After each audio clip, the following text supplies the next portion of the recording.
All right, guys, welcome back. WPT Montreal online. Super high roller day 2, aka the final day. But it's not quite the final, Henry. We still have 11 left, 50k locked up, but 450 up top. What a treat we have ahead of us tonight, hey, buddy. Yeah, man. I mean, still 4 players to bust until we reach that coveted WPT super high roller final table. And I mean, dude, we saw the lineup yesterday, but this final 11, you know, some huge chip differences in terms of stacks. Obviously, bencb out on top, but honestly, these guys, anyone can win it. Honestly, with this structure, I wouldn't be shocked at anyone walking away with the title. Right, and what a hand it was, Henry, for Ben quite late last night. 15 left, got dealt aces. Tim Adams found ace king. There were 50 bigs effective, and bang, in it went. And then, Henry, what was a super quick bubble afterwards? We thought 15 left. This is going to take a while to get down to 11, but it was just a couple of hands, isn't it? In fact, I'm right. Yeah. It was 14 left. So 14 left because Devoris Angelo was out with the next hand. It was just like that. Yeah, Nicky P, Stone Bubble, you know, just with the, I want to say 7.5 bigs on the button with King Queen-O, and I believe Justin Bonomo in the small blind waking up with queens to send Nicky P home empty-handed. But, you know, we've all been there. Nicky P, no stranger to huge FTs and WPT titles as well. A double WPT title. We're gonna rejoin that table. You see Bonomo, bencb, Bonomo, and look at this first hand. We see an opening up ace 8 Damo in the next seat with the butchers. Here we go. The 2 big stack, Henry.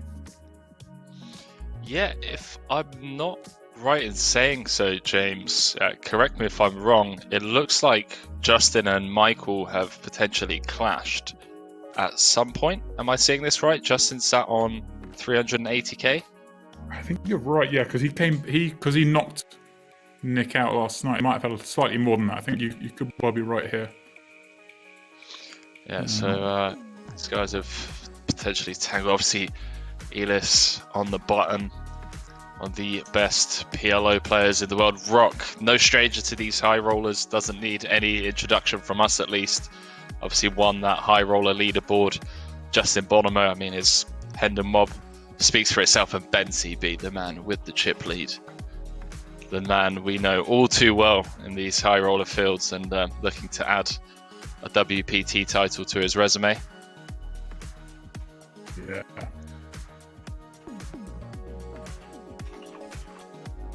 Straight away then. Here we go. We're going to peel, see a flop. Flops backdoor diamonds, but Adamo smacks top set on the rainbow board. Yeah, I think this hand might be over and done with on the flop, Debs. Yeah. See Michael. I mean, Adamo's a little unlucky in that this is the kind of, even when you've got 2 kings in your hand, you can then to have some continues on. King 10, where we're be at. Yeah, I think Ben's going to have some continues, right? He's going to have some Queen 10, Jack 10s, 10 9s, some Ace 10 suiteds of the world, some Ace Jacks as well. But yeah, unfortunately for him, the Ace 8 of diamonds going in the bin. But I'm excited for this one. I see some of you already joining in the chat. The guys in here, this should be a fun evening of poker. Guys, remember, of course, if you are just joining for the first time, we do these on the hour. So you've got to get in quick to get in the first one coming up in 20 minutes. All you do is fill out the quick Q. The link is in the chat there. If you have filled it out in the past, you're done. You don't again. You're automatically. We will give away 2 11 tickets and 1 $22 ticket every hour on the hour. So please fill it out once. It takes no more than this, and you're good forever. You never know. You might just win month time when we're doing the millions online. I don't know. Yeah, and don't forget, chat, if your name's Henry Kilbane, you just can't win, so you might as well not fill out that form. You're drawing dead. But for everyone else, you guys that aren't named Henry Kilbane, you're in for a good shot. We've had plenty of amazing stories, people winning tickets on our channel. And then, I think it was last WPT that we did. A $33 ticket was turned into a $320, and then like a 2K cash. Is pretty awesome to hear all that. And also, boys and girls, for those of you that aren't already aware, get your notepads out, get your pen and paper ready, because we are going to be joined at some point by Mr. Ike Haxton himself. So me and James are going to take a back seat on the strategy. All you guys in the chat are going to be asking questions, and we'll just let the man do all the talking. Amazing. Last time we had him in, he was just, like you say, Henry, just get the notepad out. Just going to school, guys. Going to school. Because Ike and Jason, didn't we? And it was after Ike had busted, I think. It was like he busted the final table, didn't he? And just jumped in. It was fifth cool. For like, I think it was 202k, and then he just jumped straight into the commentary booth. Fair play to him. Droid Phoenix said, back in the saddle, Henry. Love to see it. Thanks, Droid. Hope all of you are well on this. What day is it today? Monday evening, afternoon. Yeah, Monday afternoon. I see, Henry. You've relocated. It's like you've got a. Don't mention it, man. Don't mention it. All right. It's looking good. I can see the daylight pouring onto your face. It's making me a little bit jealous. Thank you. You're gonna have a clash with the Asex. Oh, sorry, not Asex. I thought Addam had. Chat. It's early in the day. All right. I haven't. Henry's getting that old chest and get caught bluffing. Oh, I thought I had it. I thought I had an ace to 4. There we go though. The 2 big stang at it. Adamo just puts pressure on, raises that limp, and Queen 5/5 board. Not the worst board. Anyway, but he does have some very light amount of connectivity. Yeah, I'd expect this board texture for Michael to continue with range. Interestingly, like if you think about the polarity range advantage on this board texture, it does certainly favour Michael. He's obviously going to have all of his nutted hands here, all of his ace queen, king queen, queens, but the weaker part of his range, that 3x's from the big blind once limped into, is going to contain a lot of those, 5-3s, 5 deuces, some like 8-5, 7-5s as well. So goes for the overbet and takes it down, man. He's here to play, boys and girls. He's here to play.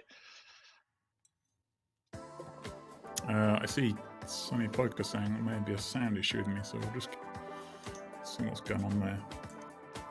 Yeah, you were cutting off a little bit. I wasn't sure if it was just for me specifically and the people at home could hear you, but I'm glad Sonny Poker let us know. Appreciate that.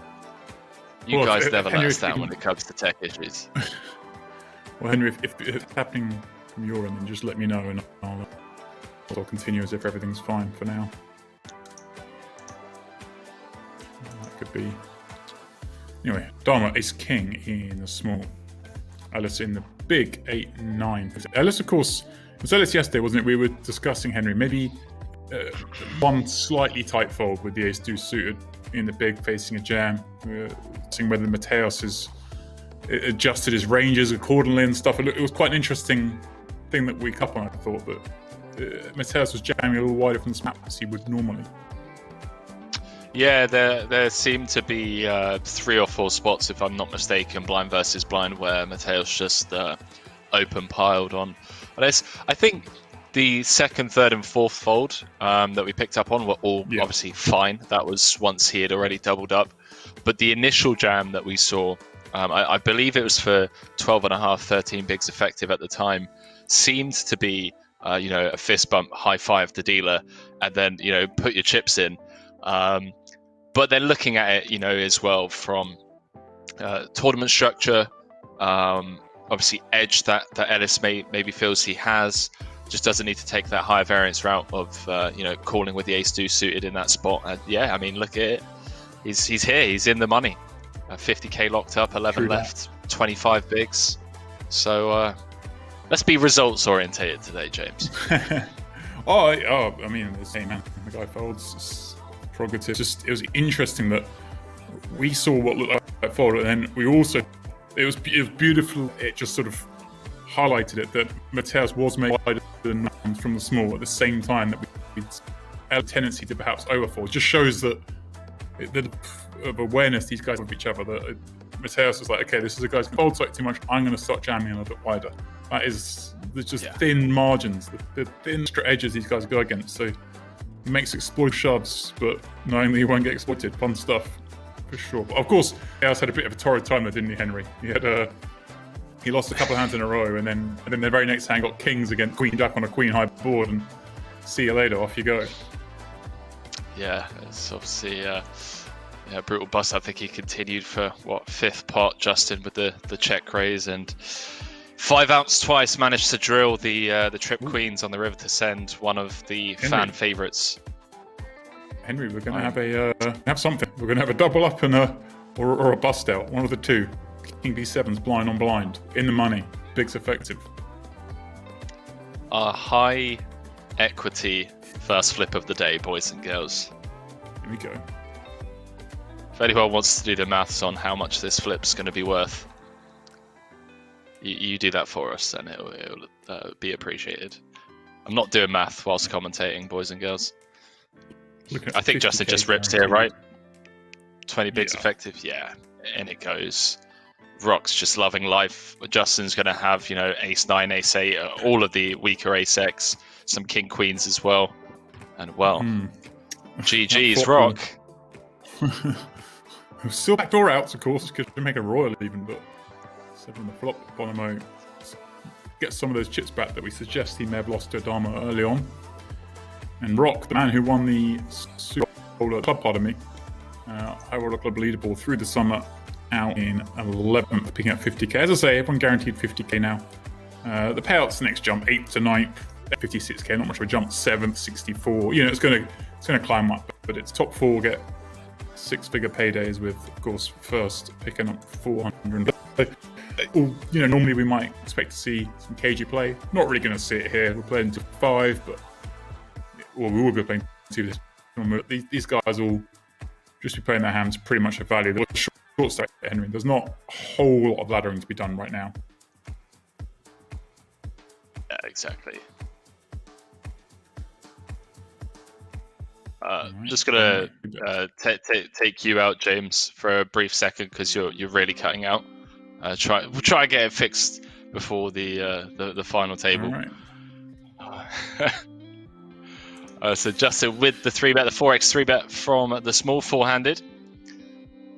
Thanks to everyone at home for keeping us updated with the sound issues. We're on it, boys and girls. We're on it. And Man Illusion, Dobby, Asifo, Hyso, Giuliano, that Azarian, Sonny Poker, how's everyone doing?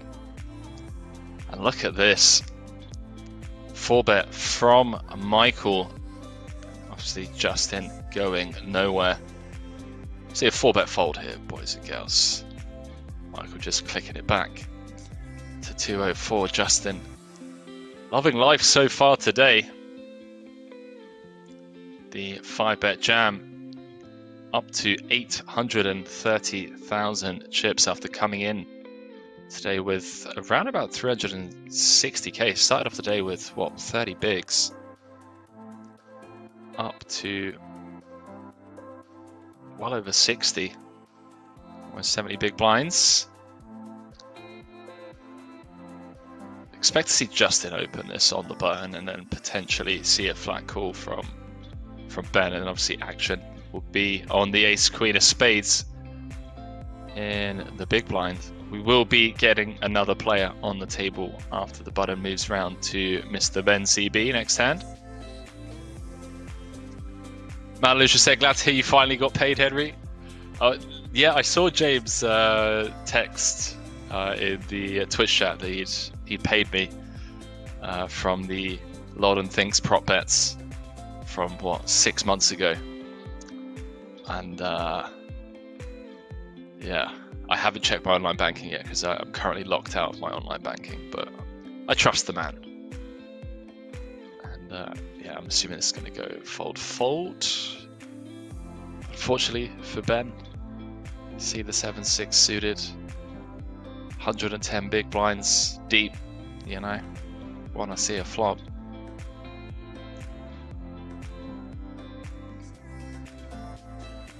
Pinto Vacundo saying hola. Hola buena. Jonathan Van Fleet, aka apestyles, jumping in the mix. 6%. I'm setting up my own poker stream. Need graphics, guys. For graphics, my man, I would probably just go to fiverr.com. You can get your graphics and emotes and whatnot for Twitch done for about 25, 30 bucks for some decent first-time graphics. Obviously, the more experience you get with streaming and whatnot, the more your stream grows. You can then obviously upgrade them further down the line. Michael completing from the small. It's probably a combo that, well, it's about to say we check the suited combo, maybe 3x the offsuit combo. It's time to play its check, and well, flops trips on the Jack 4-4 two-tone. Complete whiff for Michael. Goes check, check. Daily quads. Just 20 minutes into today's stream.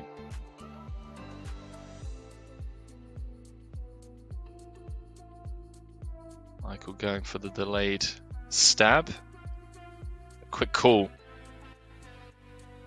from the Finnish Armada. 5 of diamonds on the river. See if Michael tries to, you know, get Eelis to fold queen high, king high.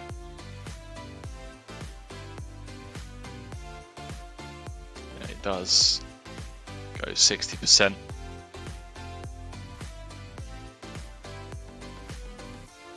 James saying any fours about in the chat.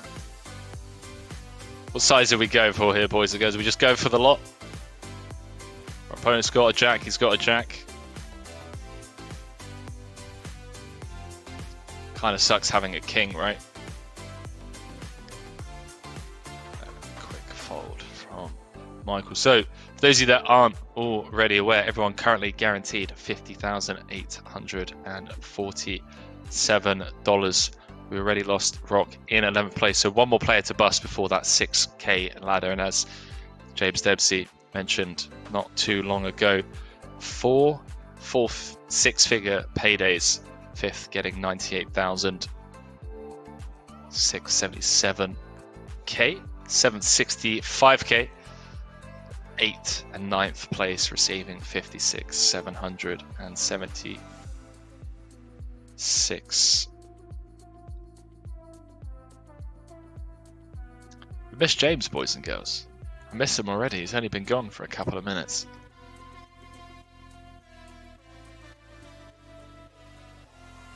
How'd everyone's Sunday grinds go yesterday? Any deep runs? I know I saw a lot of noise on social media. Obviously, the main event up and running will be bringing you day 3 tomorrow, and then final table on Wednesday.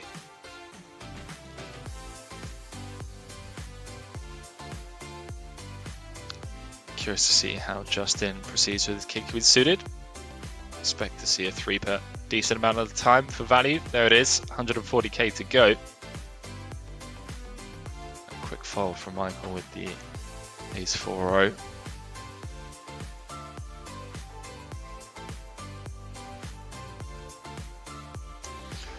VRSS, how's it going, my man? Say hello, thanks for the stream. How many players for the FT? I believe, or I don't believe, I know the final table will be 7-handed.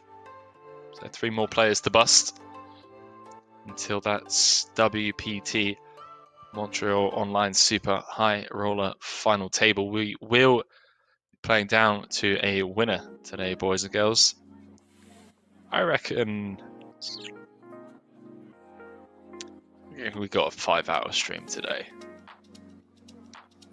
6 million chips in play. That's currently what, 400-ish big blinds.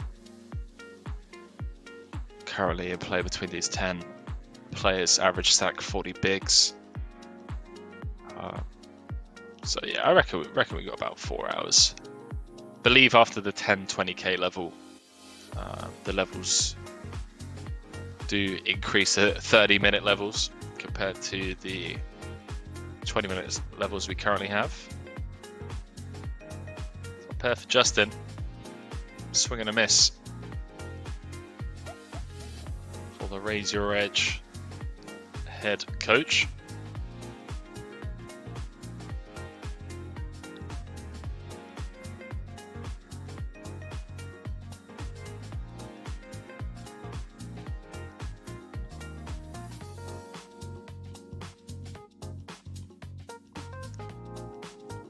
Nines for Eelis, 5-handed under the gun.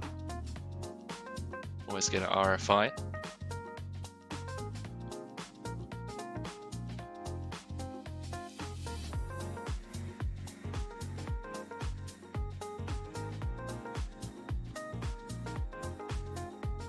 Yeah, the stream up, boys and girls. Currently 170 of you tuned in, most likely eagerly awaiting Ike Haxton. Honestly, chat, we're gonna be asking him all the theory questions. All right, so if you got anything in mind, anything at all, type it in the chat. I'll make note of it.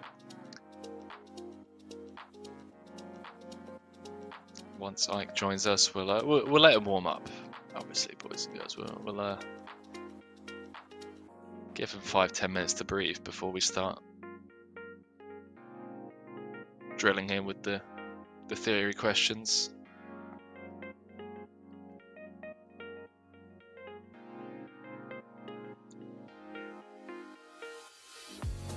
Justin with the 200% stack increase so far today.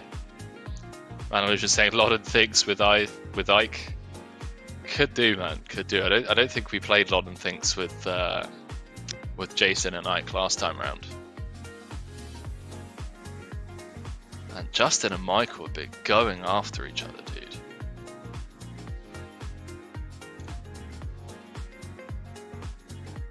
Matt said, "Let's go, Eelis. The Finnish Armada." I was saying, got my pen and paper ready. Good man. Good man. I want to say this is the 4th 3-bet pot, 5th 3-bet pot between Michael and Justin. Really just got their own little thing going on. Everyone else on the sidelines just watching.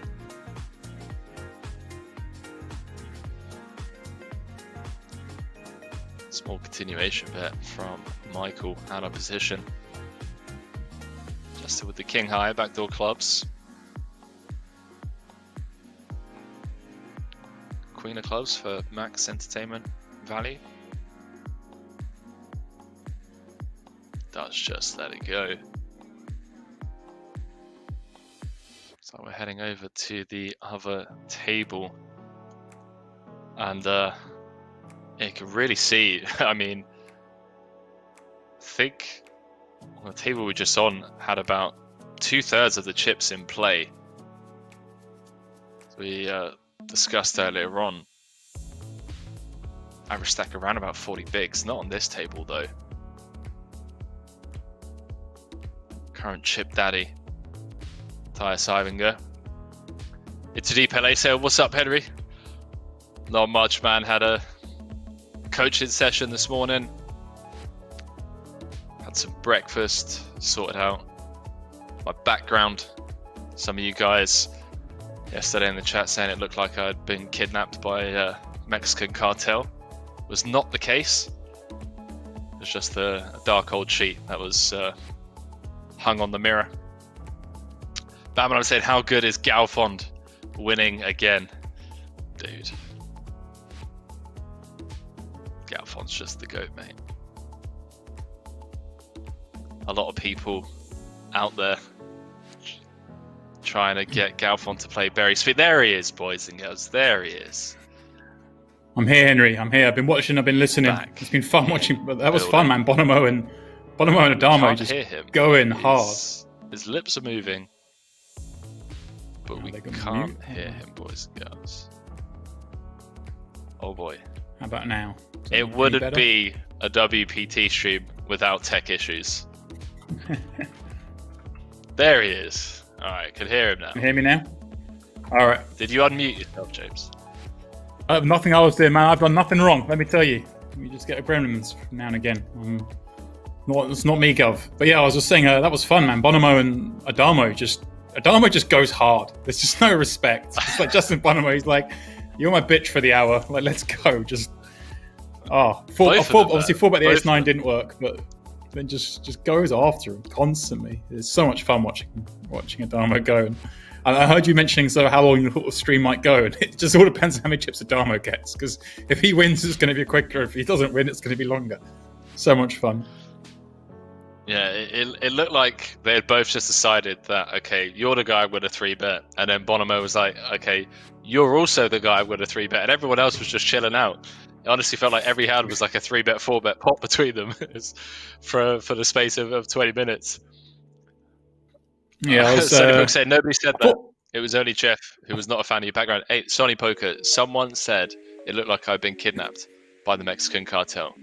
Sorry, James, I cut you off there, man. It did a little bit look like you've been kidnapped, I have to say. Like,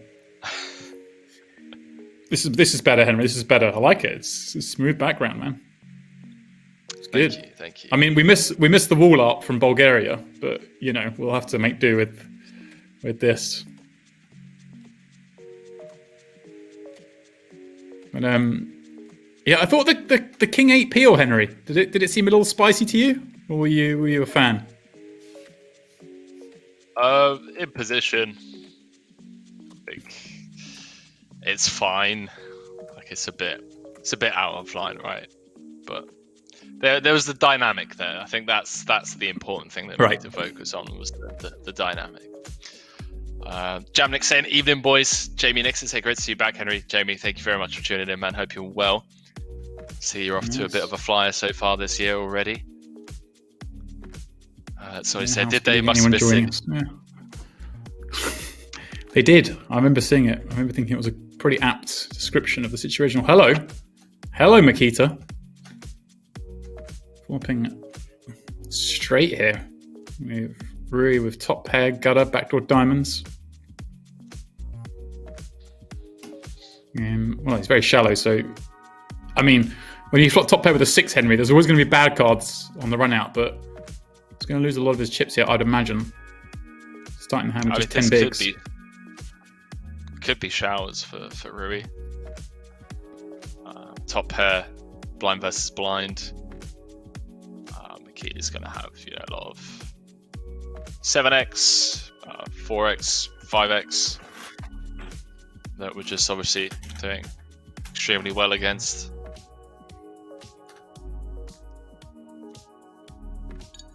Versus this sizing, corpus size, it could. Wow.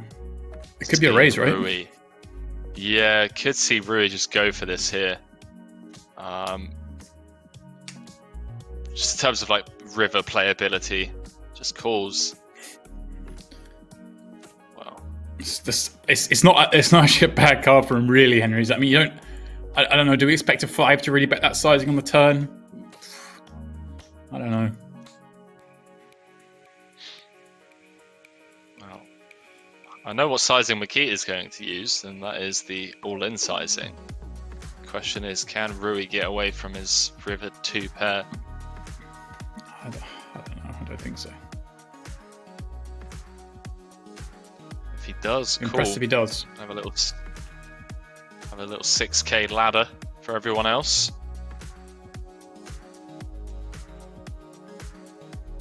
$6K ladder is normally a big thing, Henry, but when it's called a rebuy, it's not much to these guys. Still though, I think obviously if Rui is going to call here, he's always going to take the maximum amount of time, just with the fact that it is a 6K ladder, because it's still 6K. I mean, you wait a minute, it might make you 6K. We're not going to be dismissive of the 6K. Yeah, great point. So see the time bank call potentially. I mean, this is one of those ones where you're just like, it's Mikita. You know, it's Mikita. You click call, you get shown the bad news, but sometimes you get shown, you know, the 7x or some other bluff that Mikita's come up with. Before, it's just right. Who do weird things? I got a couple people in the chat. Down to 9. Saying hello. Katuna Pulo saying hello. Got Kath Rokes saying hi. Good luck, Nono.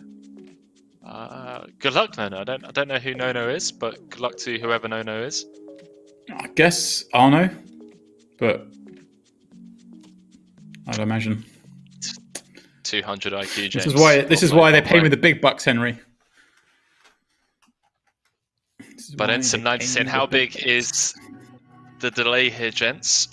James and I are calling the action on a 30-minute delay, but we are here in real time with you guys. So any questions in the chat, any banter, you know, we'll see it almost immediately.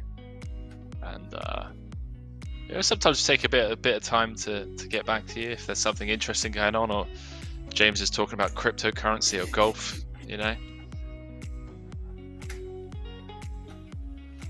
One of those I might talk about. The other one probably not.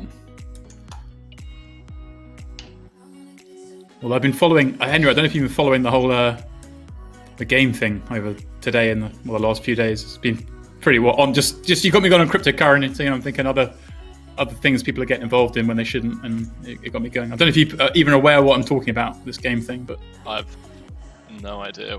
What's this name thing? It's incredible. Like, obviously, Game the company, the sort of the shop that sells video games, right? It's kind of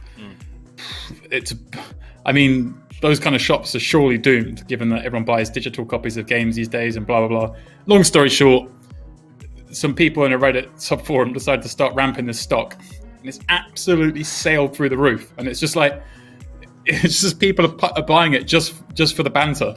And then, like, loads of people shorted it at like $30 a share. Everyone's like shorting it because its fundamentals are so poor, and it kept rising. And today it just ripped through, and I think it opened the day at $60 today, climbed to 140, and is now back down to 60. It's just hilarious. Wow. But purely just people are just gambling on who's going to get out when and stuff. It's hilarious. Brilliant. Oh, man. That's ridiculous. Badminton saying, who do the commentators think is going to chip it? I mean, at the start of the day, you know, bencb coming in chip leader, but, you know, straight off the bat, you look at this lineup and, yeah, show me the weak spot. You know, show me the weak player. All of these guys definitely capable of even the shorter stacks turning this around. So I am going to go with Ben. Obviously chip leader, but he's had a couple of close calls in some of these bigger ones that we've covered in the past, and it'd be really nice to see him to close one out. And Kath just confirming that yes, Nono is Arnaud. All right, let's go, Nono. Yeah. And I see Hector asking, was Bonomo at this final table? I missed how he busted. It's not a final yet. We're playing 7-handed. There's a 9 left. He's on the other table with plenty of chips, so no doubt there'll be a feature come on the final table. And yeah, I mean, Henry's obviously gone bencb.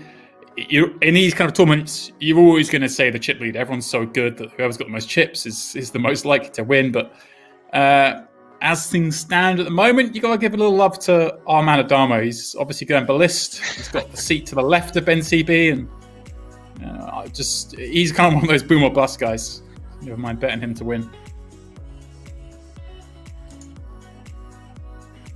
Let's just get the old retweets out from WPT.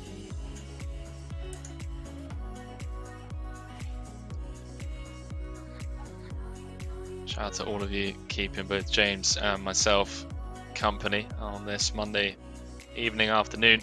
Going to be joined by one of the best in the business later on today, Mr. Ike Haxton. Be able to ask him all of the ICM nonsense, all that stuff that we don't understand.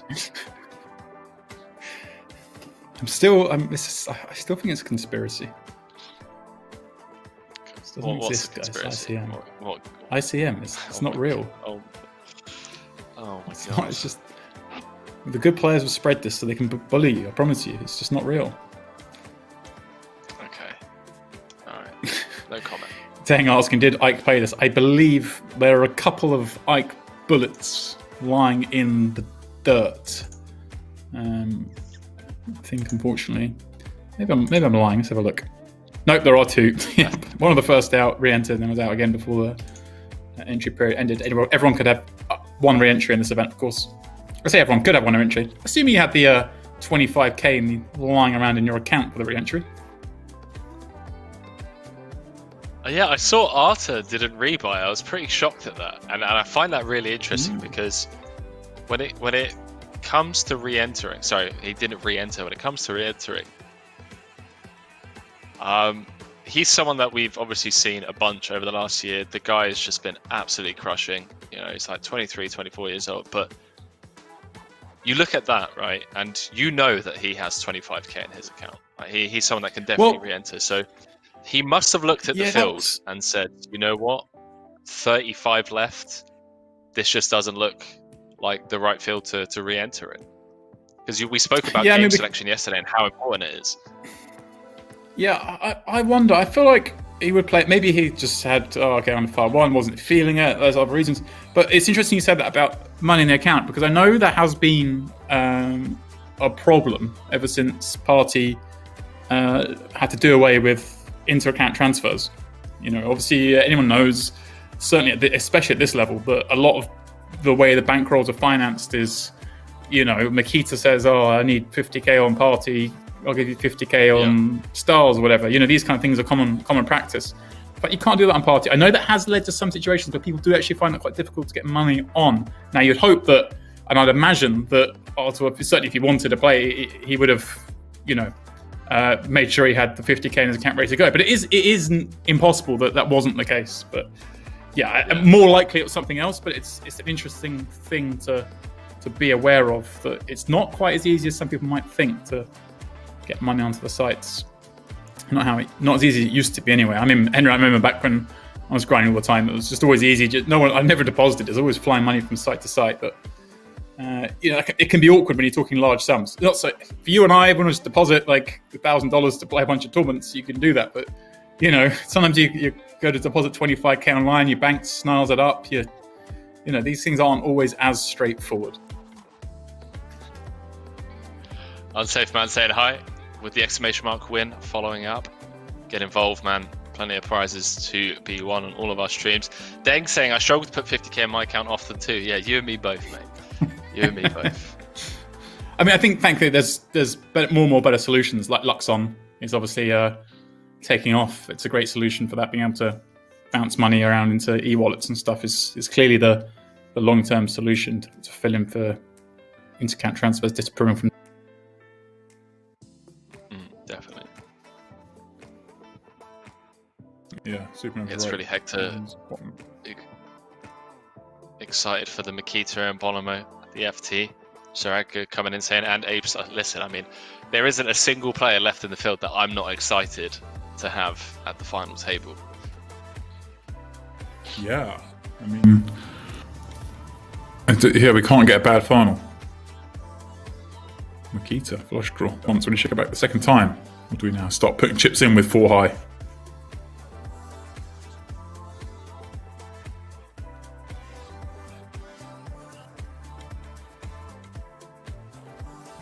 Yeah, I think Superman, you're right. I think it's actually Viktor Malowski was always the one who would just, the pre-reg, get every tournament going in the Super High Roller Club, just take on all comers. Just received word, James, in the group chat, mate. Oh, have we? Is he waiting in the wing? Almost, right, almost. Ready in a moment. All right, he's warming up the vocals. He's getting the countdown before he goes on stage. You bet on 2/3. River's the thinnest bet showdown, but he does beat some draw. He beats some high card combos. Figuring that it's gonna be enough to check back, isn't it? Yeah, I'd assume so. Unless we just really want to get Arnaud off a 3 or a 7. But yeah, like you said, we do River some showdown, beat some 8-9s, some Jack 8s, Jack 9s, those types of hands. And, right. There's like hands like Queen 9 that are going to check call because they've got a gut shot and also they have Queen High. It's a pretty good situation. Blind on blind. Blind's going up 8-16. Arnaud getting a little bit shorter, but still over 50. Arian asking, what time is the giveaway? The giveaways are every hour on the hour. All you have to do is fill a form. The link is there just above where you asked that question, my man. Click it, fill out the form. If you've done it once, you're good for life. I need to do it again. But if you haven't done it, just fill out that form. It takes 2 minutes. Eligible to win 1 ticket. So we give away 3 every hour. 2 $11, 1 $22. Money James, for nothing, Henry. As referred to in the chat from MLT, without further ado, the Prince of Darkness, aka Ike Haxton, is ready to join us in the commentary booth for this super high roller Montreal Online. Let's get him in. There he is. Final day. How's it going, Ike? Hello, How are you doing? Good. How are you? Extremely well, man. Extremely well. I mean, I came back today, looked at the lineup for the final 11, and yeah, you know, just realized that we're in for a treat straight off the bat. Yeah. Obviously, it's exciting. Even more exciting the fact that you played this and you're jumping in the commentary booth with us as well. Mm-hmm. Not quite as good as last time though, Ike. You busted out the final table, picked up a couple $100K and jumped in with us. This didn't quite go to plan, but I'm sure you're going to be all right. Yeah. This was not quite as good as my last couple of big party poker events, but gotta let somebody else win some from time to time. There you go. He's letting the little people get a little touch of glory. Just for one while. I love it. But Ike, this is a tough lineup, right? This field was pretty strong, especially with 60 players in it. Yeah, quite a tough tournament.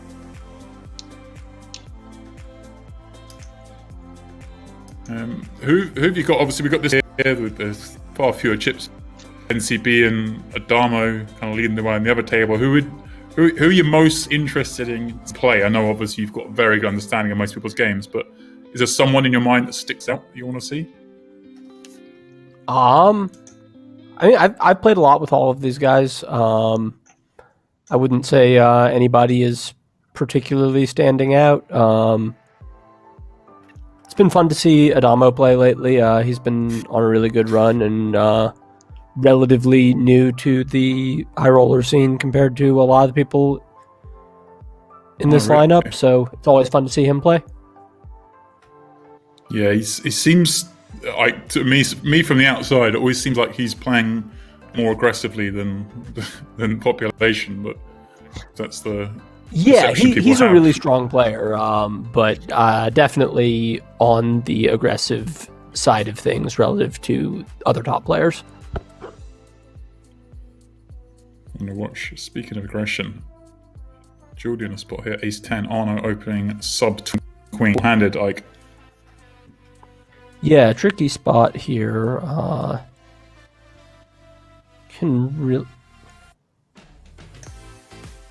was going to say you can really do anything, but that was not actually one of the things I had contemplated when I was saying that. I would not fold. I think a small 3-bet or sticking it in or calling all seem pretty reasonable. Folding ace-10 off to cut off raise there seems like a bit much. Yeah. Well, it allows Matthias in with Jack 5 of hearts from the big flops pair and Arnaud completely whiffing this one. Guys, if you've got any questions for Ike this evening, of course, fire them in. We'll pick the brain of the prince. Is this a hand that we would ever contemplate leading with, Ike, with the Jack 5 of hearts?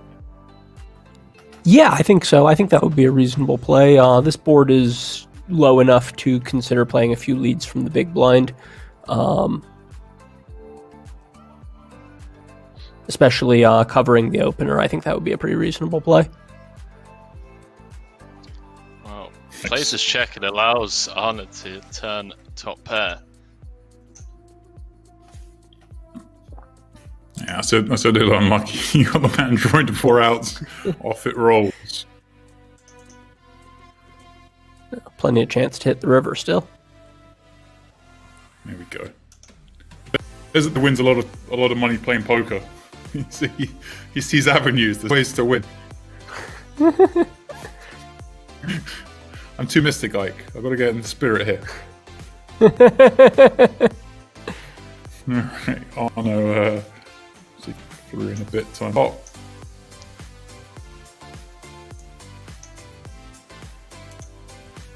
Wow. Right.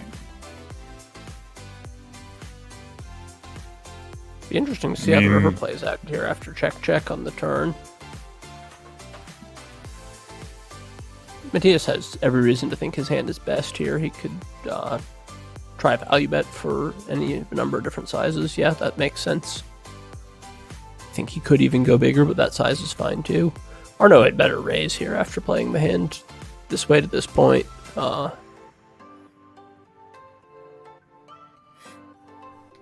Any merit to just like making it 80k?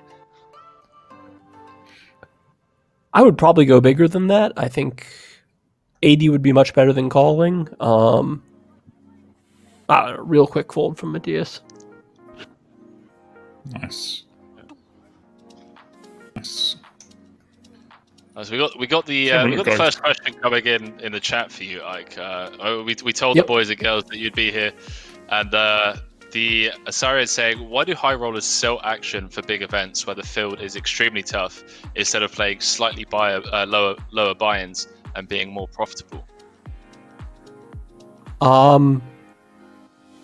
Well, I mean, those two things aren't mutually exclusive, right? If there's a 25k tournament and you're really only bankrolled to play a 10k, but you think you've got a 5% ROI in that tournament, and you can sell 60% of your action at 102 markup and keep the other 40 and make a few percent on playing the tournament, then there's no real reason not to play. It's quite different from cash games in that way, where very often there really is no good reason to play 25-50 and sell action if you could just play 10-20 and keep all of yourself. But the tournament schedule is what it is, and if there's a tournament that is out of your price range but otherwise attractive, then it just makes sense to sell the action you need to sell to play it. There you go, boys and girls. It's a pretty well constructed answer there. Like you say, you can play multiple tournaments. There are situations, like I will say, where I have seen it where I think this sticks out to me probably more like the World Series of Poker, when people are playing the high rollers elsewhere and selling action when they could just be playing these ridiculously soft large events. But yeah, I think you're right. Most of the time, sure, on occasion it doesn't make very much sense. If you could be, playing a 10k at the Aria where you're keeping 20% of yourself, or you could just be playing a 1500 at the Rio that gets literally 100 times as many entrants, it's probably a better decision to play the 1500. But yeah, those spots are rare though, aren't they? It's rare there's a clash. It's these high rollers, and especially on like multi-table, so why not? Yeah. Yeah, it looks like the high rollers of the world are going to continue to be spoilt for action. Like, we've each month we keep thinking that we're going to be back to normal. Start seeing live poker return, and we have another huge series with these 25k online events. Yeah, I've been really enjoying all of these big buy-in events on Party. Interesting, guys. We were mentioning Motivation earlier, and I've just been having a little look at the main event, which of course we'll start covering tomorrow. This is day 2 going on right now, and here's one of the stats in the field with 80 players left. Of course, came back to money. The first prize, pretty much 450k up top there, 447.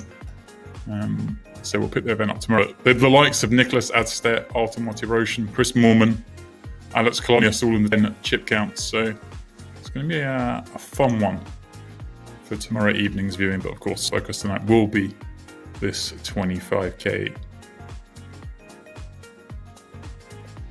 Are you still in the 3k, Ike, in the main, or did you skip it? Nope. No, I fired the maximum number of bullets, but did not advance. GG's, man. That's probably one of those ones that I should do my research before asking our guests. You have not hurt my feelings. Yeah, I was going to say, I'm pretty chill on those ones. I used to do that all the time at the live stops because obviously with the commentary, we're normally on like a 30-minute or 60-minute delay at the live events, and then whenever we'd go out to like the restaurant on break or go grab some food or drink, and you see someone walking around, you're like, oh hey man, how you getting on? Like we saw you in the like in the chip updates and whatnot, and you just always get, oh yeah, I bust, man. It's just like, I need to stop asking these questions at live stops and online. Yeah. A couple of people in the chat want us to play some Lodden Thinks at some point. Maybe. I saw a question, but I like the sound of here.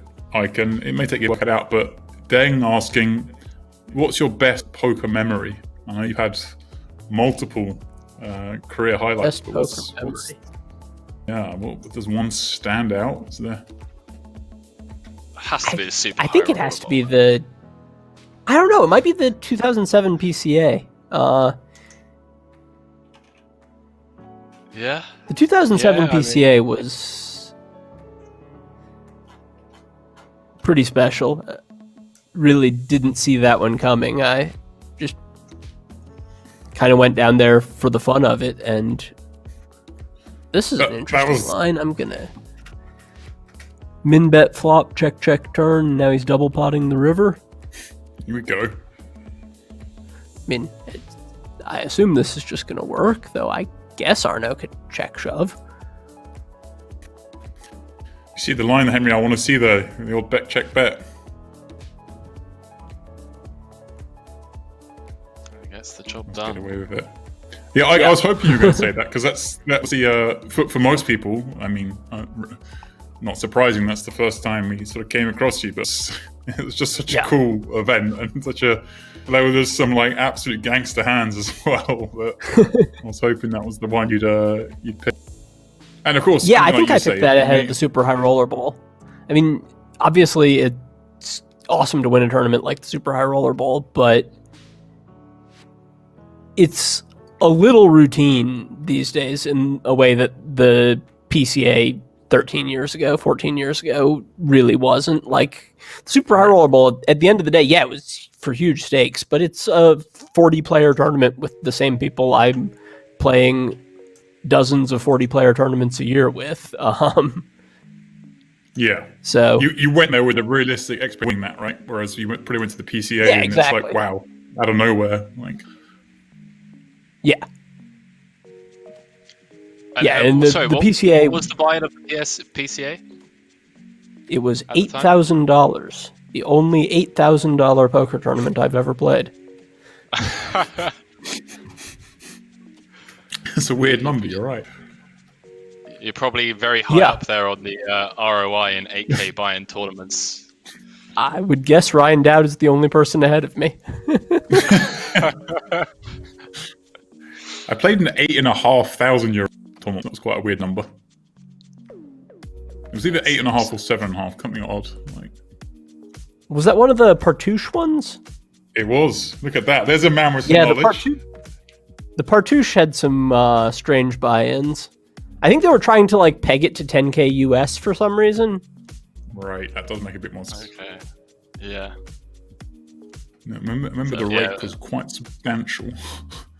Yeah, those were crazy. I never actually played one of those, but I didn't realize until after I'd sat down what the rate was. You did get what you paid for in those, though. From what I understand, those were some of the softest tournaments to ever run at that level. I remember having a guy towards the end of day one of those Partouche events, and he made it the day two. We were day 1A on the Thursday. They were like, day two comes back Saturday at this time, and the guy's like, "What do you do?" And they're like, "Well, yeah, when we come back for the rest." He goes, "No, we were in Cannes," and he goes, "No, I have business in Monte Carlo Saturday. I can't." We're like, what? He goes, he just thought that you played in the day and you cash out. That was it. And we're like, no, you have to come back Saturday. And he's like, well, I can't. Well, you have to. He goes, okay, well, do you then? And just went off your hands and he busted. Wow. Yeah. That was part of you. Yeah, those were some really special tournaments from what I've heard.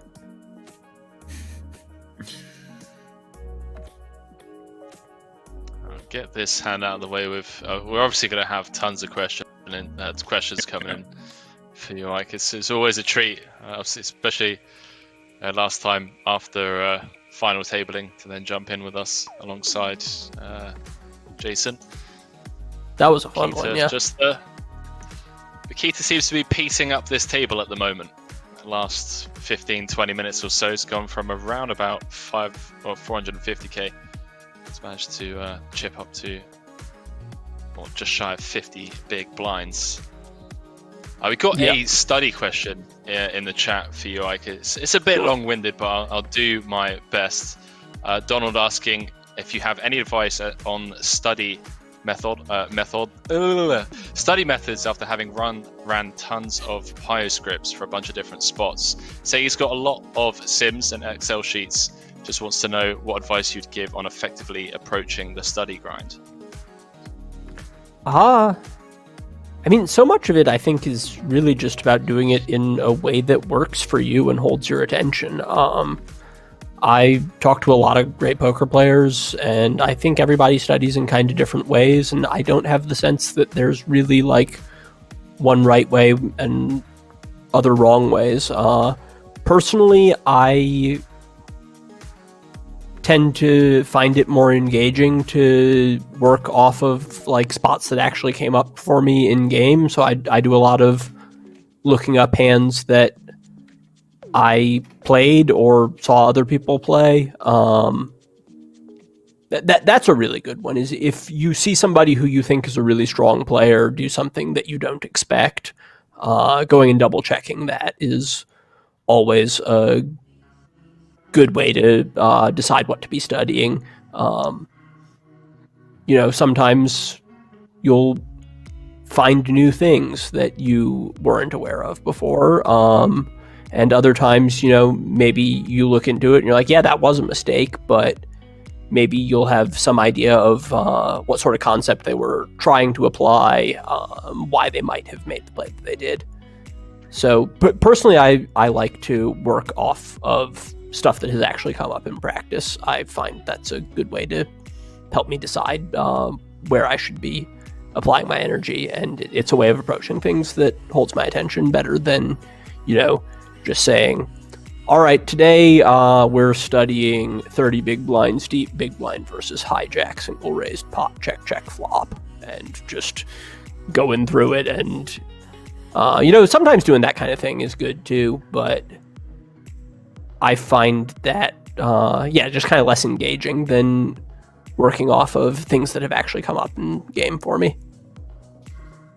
Are you going to be looking at, for example, that Jack Six of Clubs B200 river spot from Mikita? Is that something that you see and your first reaction is, feels strange, and then that's something that you would then look into, post session to do some hand that's a good example.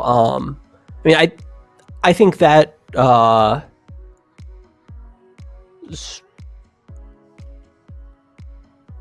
probably seems like a pretty normal play to me. Mikita has a lot more trip fours than Arnaud will in that line, and there's every reason to think that choosing a large river sizing there makes sense. So that one doesn't especially stand out as a startling one to me. Okay. All right. I mean, to the naked eye, to us mere mortals, I see the B200 there, and I'm like, might be something worth looking at later on, Yeah. I just think it's a good play. It looked like a good play to me. Sure, Jordi, a non-believer flicking in the call there. down to sub 20 bigs as we do move to the other table. A lot of you guys out there were asking for Michael, apestyles, Bonomo, bencb, and Eelis. Well, here you go, boys and girls. How about this lineup? Yeah, just to get jumping this lineup. Cheers to Poker Staple sending us the raid. Welcome everyone who's just joined. You're joining myself, and the man himself, Ike Haxton, as we work our way through this 25k super high roll party. Is of course the WPT Montreal online super high roller. 9 left, playing down to a winner tonight. $450,000 up top. Hang on, if Jamie raided us, that's sad news, right? Does that mean he's out of the main? Does that mean that the dream is over, James? We're Sounds not likely, unless he's just got so many chips, he's decided he wants to focus now. Yeah, unfortunately, just Jamie out in 77th in the main, picking up $7,500. And 24 there. Of course, the main will be our focus tomorrow evening. GG's, GG. Jamie. bencb with the brick. Justin with, just say the effective nuts, boys and girls. All right, don't want you guys nitpicking. So Henry 7-4's the nuts. It's close enough. Guessing Justin's probably just gonna blast it here and win. This doesn't feel like the first hand I'd check, but if he does, that will work out well for him. I think Ben is likely to bluff. Yeah. That seems like the play I would expect.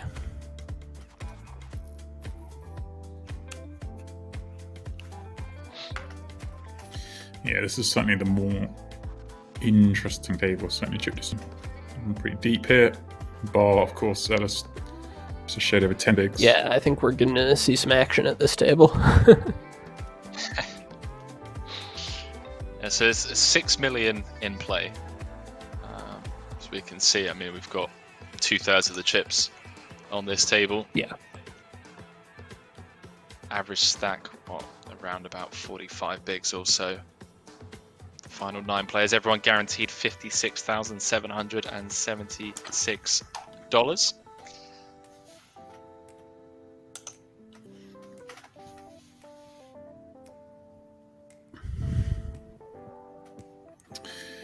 Bonomo gets one through.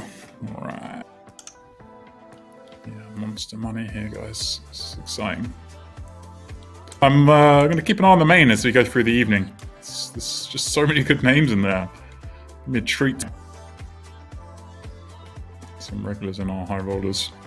But hey, we want to see a nice little success story. I want to get some good satellite stories.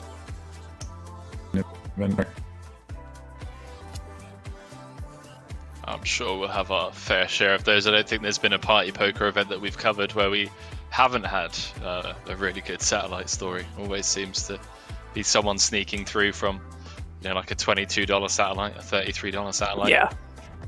Hard to top Charlotte Godwin in the 100K. Yeah. Yeah. And I think the most impressive thing about that is just how much respect she got from the rest of the community, especially the high roller community, that she was just in there from the beginning battling 200 bigs. 200 big blinds line. just straight in. Yeah, brilliant. she came to play. Yeah, that was class. Picking up 600.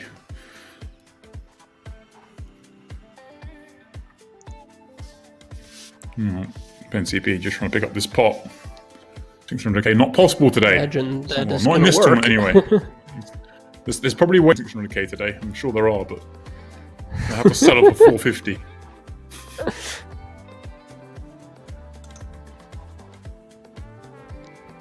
So how's the New Year treated you so far, Ike? Is this like the first series or like event that you've grinded, or have you just been, I've been playing what's on Sundays, but yeah, this year I guess is off to a little bit of a slow start.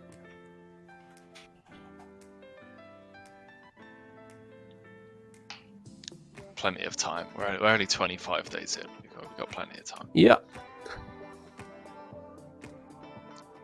Seeing the success that the WPT, the super the Seminole Hard Rock had.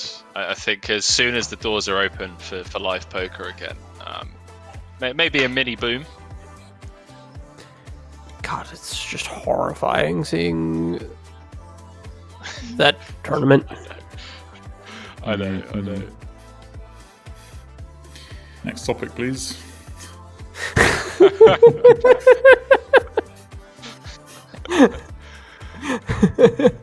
I say nothing. Yes, I'm looking forward to getting back to live poker when it is safe.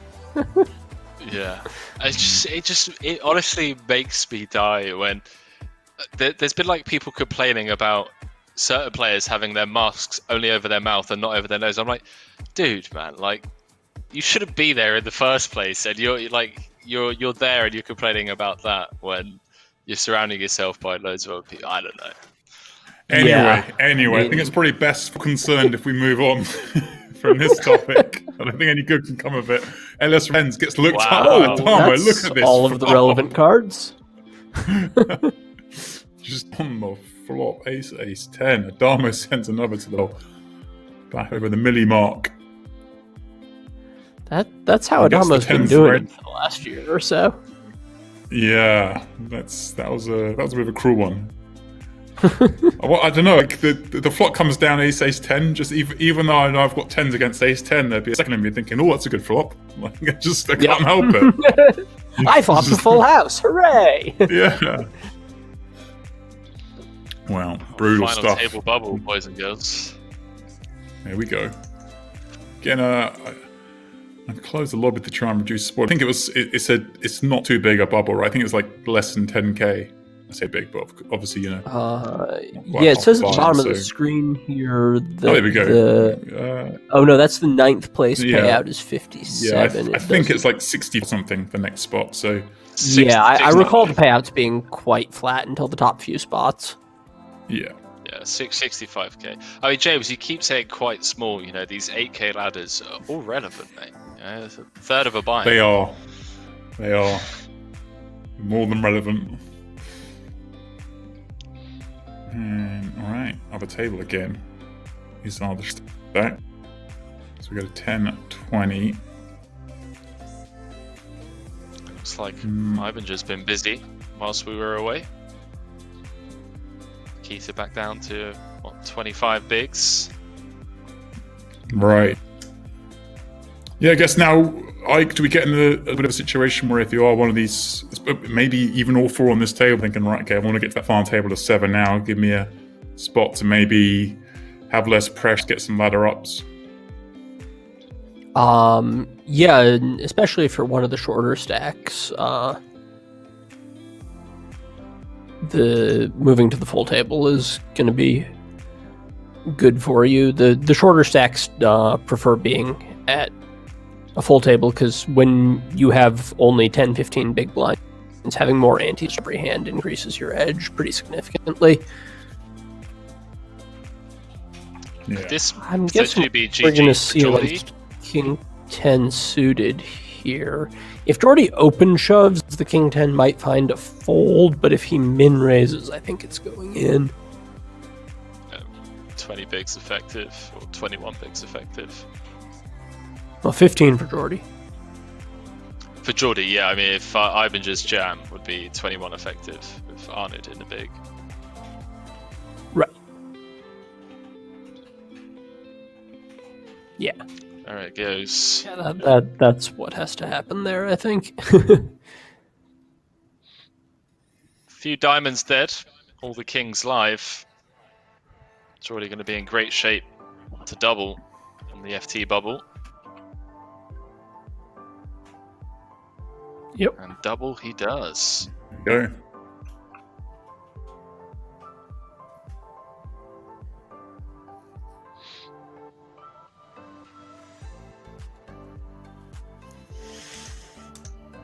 A lot of different things can happen here. Short stack poker. Typing a 22 on the button, King Jack. He's going to open it up.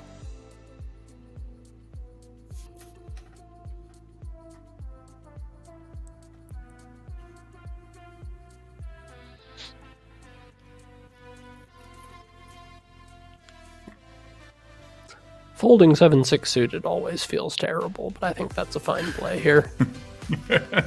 I'm with you. Like, it's just we only get 2 cards to each other, have the same suit. Like, Mikita can do anything here, I think. Ripping it is reasonable. Yep.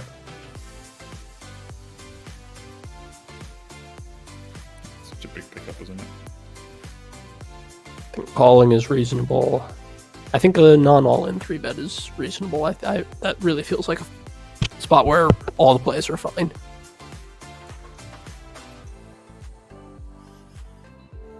Now, Arnaud, 19 on the button, suited ace. Yeah, this table just feels like they're going to get to the final. Let's go. It's Any merit to limping button off 19? It just goes for the open road. I think it's fine. I tend not to do it, especially like in the money with a half big blind ante. You're just gonna be playing pretty tight, and I think it's probably best and certainly simplest to just raise all of your opens. I don't love the shove either with only half a big blind ante there. I think sticking in 19 is a bit much. I would probably not play any jams there, but it's fine. Obviously, if you're going to play shoves, ace 4 suited is a pretty reasonable hand to do it with.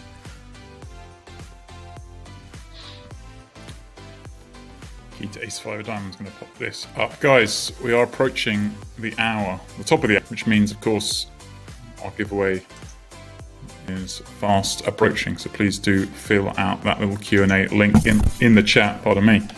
If you want to be in the chance of winning one of those 3 tickets we give away every hour, to $11, one $22.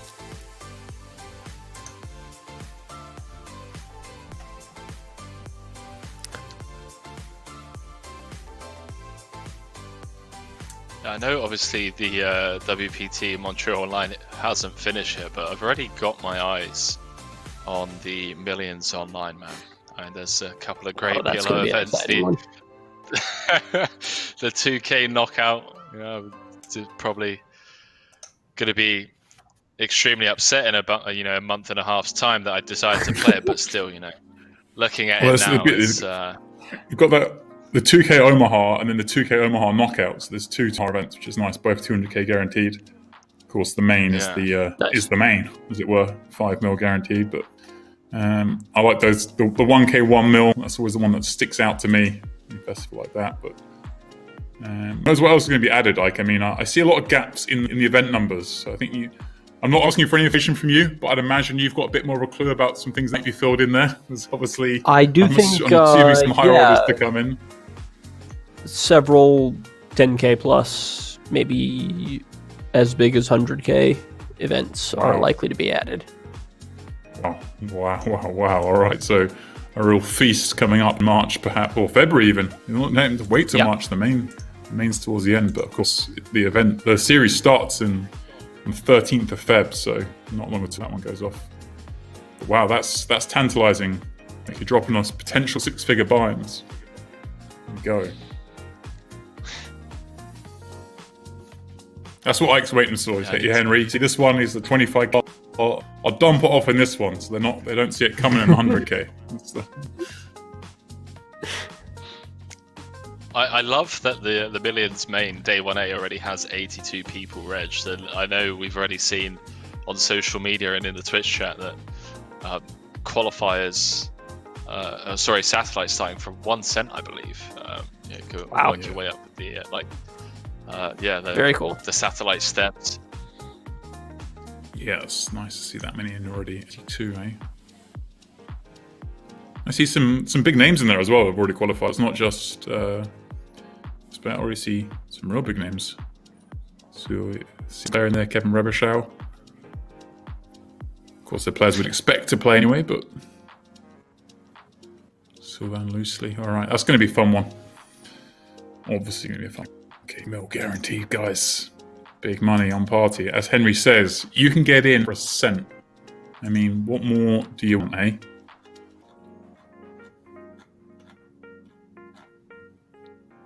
and of course, we have the main the next 2 days. But this week, next Monday, we have the Mike Sexton Classic final. And I can tell you, there is going to be a 20 mega sat for that one. It's a 10k buy-in. There's a 20-seat mega sat taking place on Sunday before the event. So the event's next Sunday, or this Sunday coming up, I should say. 3:30 UK time. You can play that satellite. So 1k, but of course there are feeders into that, and you can qualify all the way down from Ascent in that as well. But if you're thinking, okay, I'll get into big events one time, that's a good satellite, 20-seat satellite to that 10k. And of course, hey, if you're gonna on and you enjoy your poker, I know it's not the same thing, but it's the Mike Sexton Classic. Come on, guys, we've got to give him as much as we can on this one. I want to see as big as possible for the great man. But I know he would have got a kick out of it. He'll be up there watching some, other than the fact that there's this tournament going on in his name. It's going to be full of some great players battling out for serious money. The Mike Sexton Class, please. One. Without that, like 20 seats, guys, for a 10k tournament. We're going to have an interesting spot here for Eibinger. Was it 19.5 effective? Assuming that Mikita. Yeah. Always going to open. I guess everything available here, right? Ike can 3-bet rip, see a flop. Obviously, it's very much like the spot that came up just a couple orbits ago, where Mikita had the ace-7 off against Matthias's button open. Slightly shallower. I think the non-all-in 3-bet is looking less viable there, but it can either call or shove for sure. He's elected to call, which I think makes sense.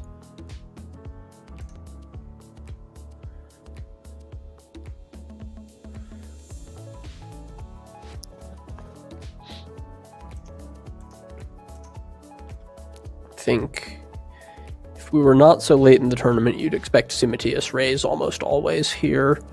At this stage, I'm not so surprised to see the call instead. I think it can kind of go either way.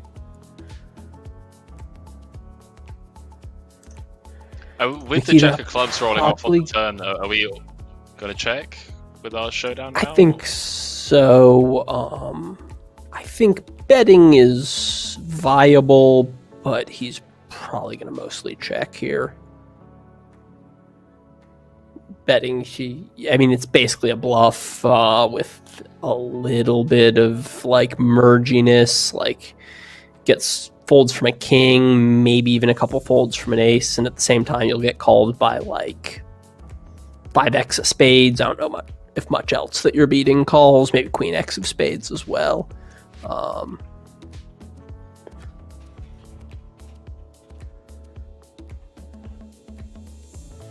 And he's got a pretty reasonable candidate to call the river now, but I don't think it's mandatory.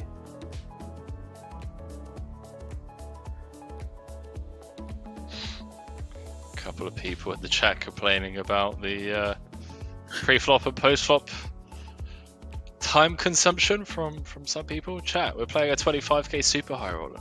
All right, let the boys think. Not only that, but we're on the final table bubble as well, so there may be some stalling going on. If you're under the gun, you might want to take some time off the clock and hope there's a bust on the other table so you don't have to post your big blind. So really see the pace of play slow down on these final tables. Reasonable. It's the right thing to do. The professional poker players the only thing that can be done about it would be to speed up the pre-flop clocks a little. You can't expect people to do anything other than what they think is the most favorable play. And that includes how they use their time. Donald asked is the Jack 10 suited ever jamming on the river there, Ike?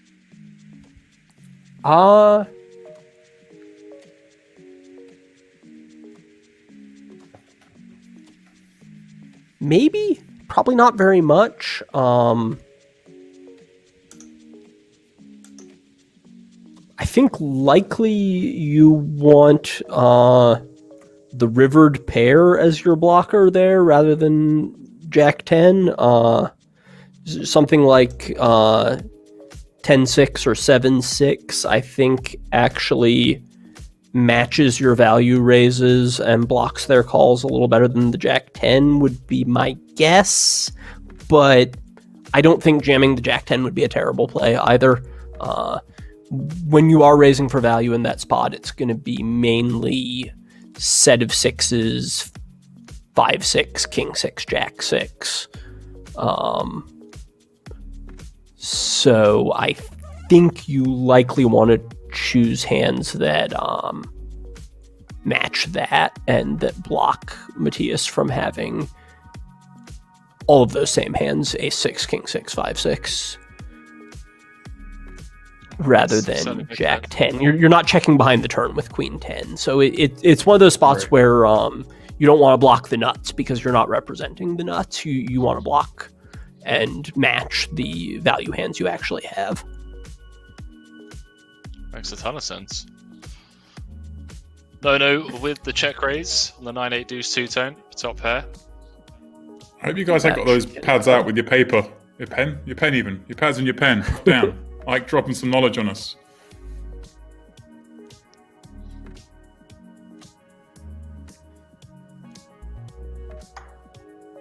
I like this in the chat. In for $3, guys, in the main event. Snuck out a cash for $6,500. Bad return, that. Yeah. That's what it's about, guys. It's all possible. $3. Put in 6.5. And hey, it could have been a whole lot more. So you're in the mix. We're going to be down to about 130 odd. Who knows? I guess Matthias will probably open here. It's right at the bottom, but he does cover both blinds. I think this is good enough to play.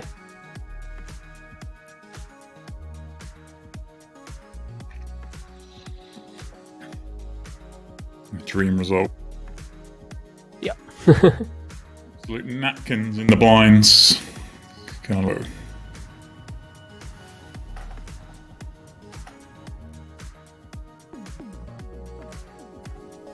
8 left. 7-handed final, of course. Sam's event 7-handed throughout. We know that most of the chips on the other table. Hence these guys. I do like the 7-handed tournaments on Party. I think 7 is a nice number. Yeah, that's good. I mean, I prefer I can just knit it up, you know. You don't get too many 11-handed tournaments these days. All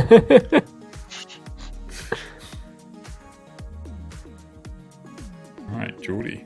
Pails the open. Flops a flush draw on his ace-king at 6 board. I think we're likely to see a c-bet from Mikita here. Lot of barreling after an open raise. Yeah. And Jordi has a good hand to just call with. I don't think he's going to raise.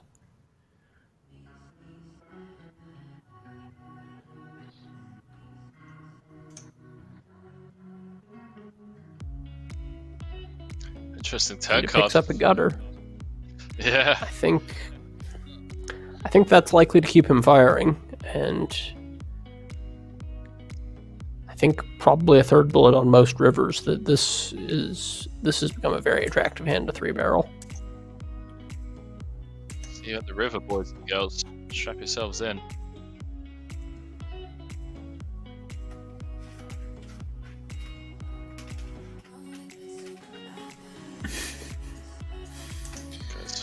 Jordi could consider a shove here, but I think he's likelier to call. Maybe jam the lower flush draws. The jack high has considerable showdown value here. All right, let's see how this goes. I think Mikita just has to stick this in. I mean, you couldn't really ask for a better hand to 3-barrel.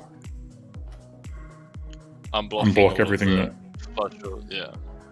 Yeah, you unblock all the Broadway gut shots.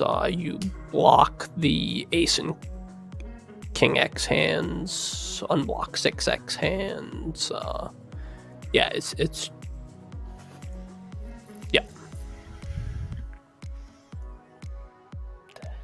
I don't really think Jordi can consider calling here. I mean, if he does, that'd be pretty. I mean, with like a queen high flush draw, I think it would be a pretty reasonable call. Maybe even like Jack 10 or Jack 9. I would be fairly worried I don't always beat a bluff with Jack 4. Is it this one just going in pre blind versus blind sub 10? I would assume so. I think Jordi just open shoves. If he limps, I think Matthias shoves. Yeah. And I can't Gonna be jamming really all of his see king, a queen, king, jack, king, fold 10s, here. right? Yeah. It does again. Like, we assume has to call this, but all going to take the time. Maybe if there's a bust at the other table, consider folding it. But it does make the call. Wow. My word. And Fine. he nails it. The offsuit 3. Wow. Brutal run out. And with that, guys, we have set the final table. So myself, Henry, and Ike are going to take a break. When we come back, WPT Montreal online super high roller final table right here, Party Poker. All right.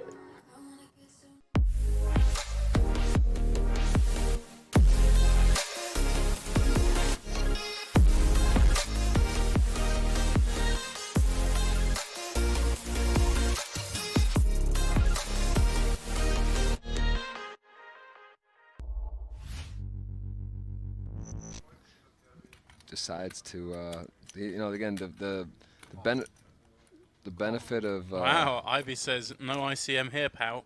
I've had enough. He said, "I see what you're doing. You got a big stack, and I'm gonna." Wow. 2-1 favorite Ivy for the double up and to take the chip lead here in our 50k short deck. Ace Queen 10, while Greenwood just flops the joint. Well, Phil, he's heroed it off and he's been punished. He needs a king. What an unlucky flop for Phil. Oh, wait a minute. Oh, he's got 10 or an ace for the win. King for the chop. Phil Ivy, another final table. Greenwood being forced to sweat. Oh, it is the 10. Wow, the hard way. holy Ivy right there, back in the game. Ivy. Chip what leader. a hand. Sam Greenwood putting the pressure on the medium stacks. Phil Ivy having none of it. Says, I call you with ace jack. Makes a house. Now, good luck the field.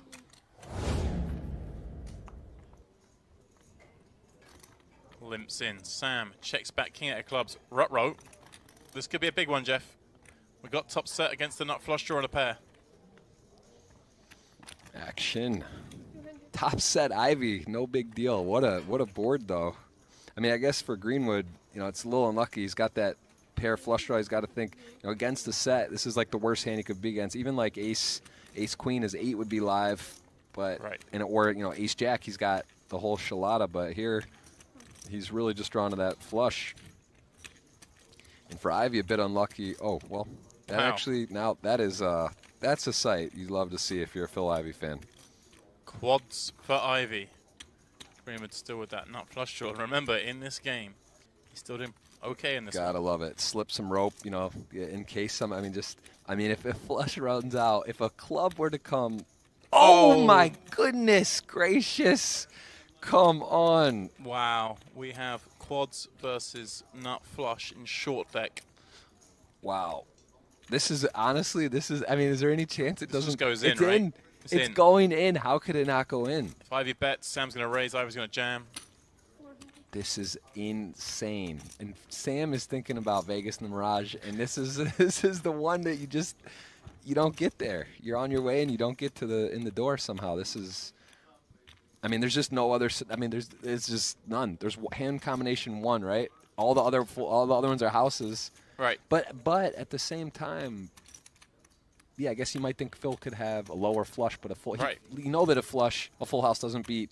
But you're going to raise up here, and you're going to You get raised, and you maybe you're Phil gonna has be a like bit the queen sick, high but- or whatever, not a flush. Yeah. I mean, he's not going to like it when he gets jammed on. He's probably. I don't even But you think got he the king thinks flush. long. And It's 2 if you're Sam. yeah, so it's the biggest cooler you'll see, really.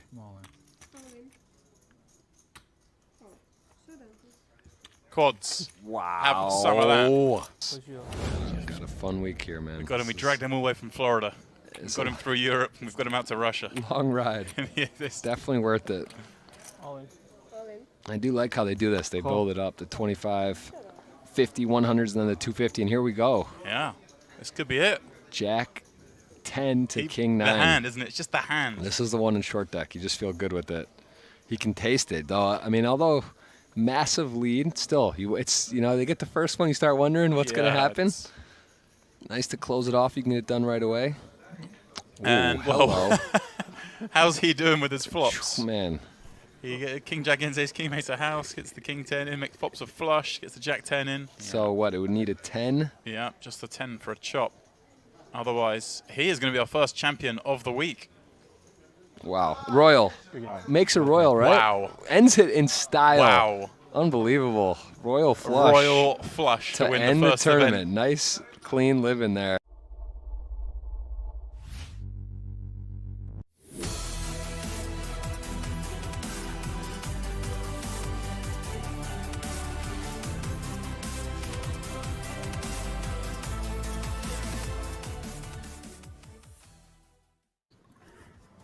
All right, guys, welcome to the WPT Montreal Online Super High Roller.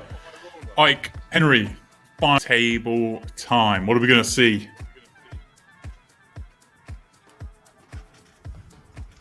Well, I could see anything, James. I mean, this lineup: Mikita, apestyles, Eibinger, Arnaud, Addam, bencb, Justin Bonomo, all of these guys with very impressive resumes. This is a really strong final table. This should be fun. And I look again, I see obviously Adamo had a good finish to the last 2 tables, but once more draws the seat to the left of bencb, the other player over a milli. Ben must really, I mean, is this, I'm second in chips, I draw the seat to the right of Adamo.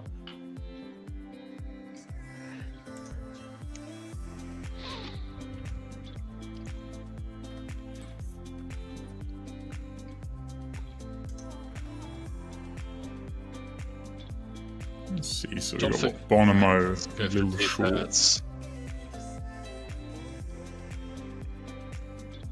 It's a quick call from Eibinger.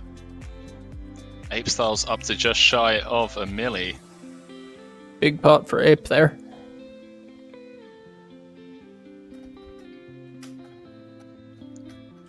One of the things I love about these cards up coverage, final tables, especially like the high rollers and the super high rollers, are just as soon as the cards are dealt, just scanning around the table, looking for the next 50k, 100k cooler. I don't think we're going to have any of those this hand, but Matthias could get frisky with the King 8 suited there. Probably not.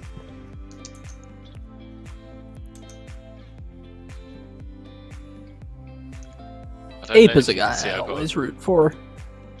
It's such Don't know him well as personally at all, but yeah, real OG of online tournaments and easy guy to root for.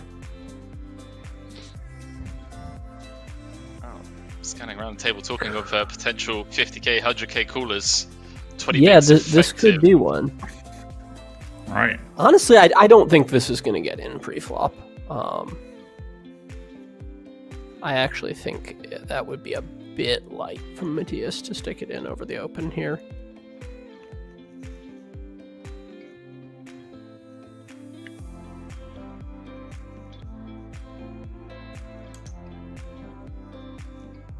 Oh, there it goes. I mean, I need I some could just clubs be or the wrong, case and 8. if this is bad, it's by like 1 pip. 9s would certainly be fine.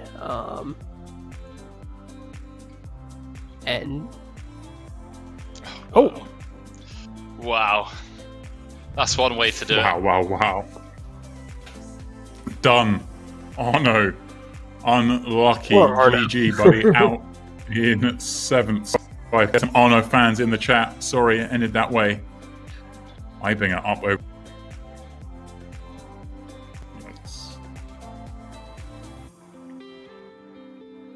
Jesus. Oh, we've spoken about those spots before, Ike. Some that unfortunately you were on the receiving end of, but I'm sure Arnaud will take a day to, lick his wounds and be straight back in. I think this has to be a shove from Justin. I don't really see any other plays here. Yep. And obviously that will get through.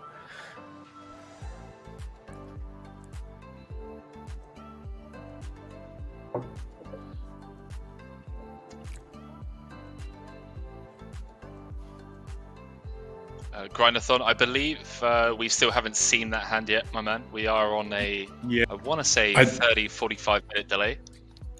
I see questions in the chat, and there's some alluding, and no one's really put too much information in there. Be careful with the spoilers, guys, because obviously us and most people watching won't be aware of what's happening in real time, but it certainly sounds like an interesting spot coming up when it comes up, of course, but just be careful with the spoilers. No worries, man. Grindathon doesn't yet, but you haven't really given anything away. Just be careful, guys, if you are, what's going to happen. I think we probably see a check from Adamo here, yeah.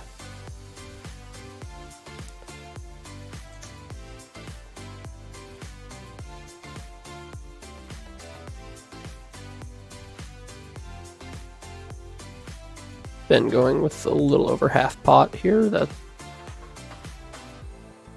seems like a perfectly reasonable play. Obviously, he's going to get called.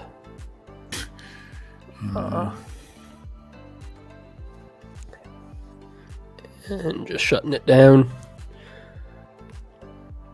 I think Adamo doesn't have to bet here, especially with his kicker not playing. He can just check it back.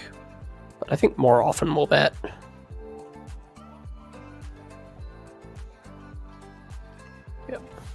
Right, he gets to have, I guess, some deuce 5, 3-5. Really good. Yeah, right, Ike. Oh, yeah, I mean, he can have all kinds of things. I think he's calling the flop with any 2 hearts, nearly any 1 diamond, any gut shot. Yeah, no shortage of unpaired hands for Adamo there.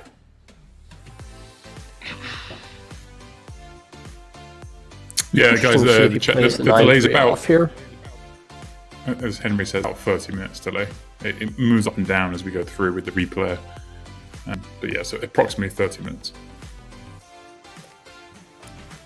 It's an interesting limp from Adamo with the 9-3 off here. I think, early stages of a tournament, you're probably not going to play that hand first in from the small blind, but as the chip lead at the final table, I think he's maybe expecting to get a free flop a bit more often than usual and realize a bit more equity post-flop than he would otherwise, so he makes a slightly looser complete there. It's an interesting play. Yeah. Dede asking about Arnaud. Yes, Arnaud is GG, I'm afraid. Ran into 8s. Oh, this is really running out straight. Unusual play here. bencb open limping the cutoff off 40 big blinds effective with 40 effective with everybody open limping the cutoff.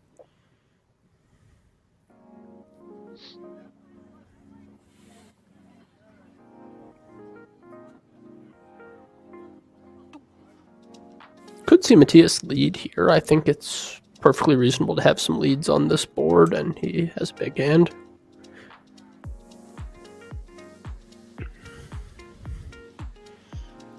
And you could see Ben bet or check here. I think that this is a fine hand to bet for a little bit of protection, a little bit of value, but it's also fine to play as a check. Yeah, a lot of tricky spots here. Matthias can either bet or check here, I think.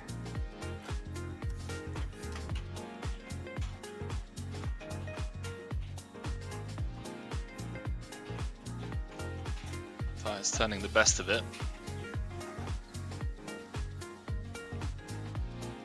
Two pair and a straight flush draw for backup. Well, we can see that 7 of diamonds in Michael's hand. Not many diamonds left in the deck, actually. That's true.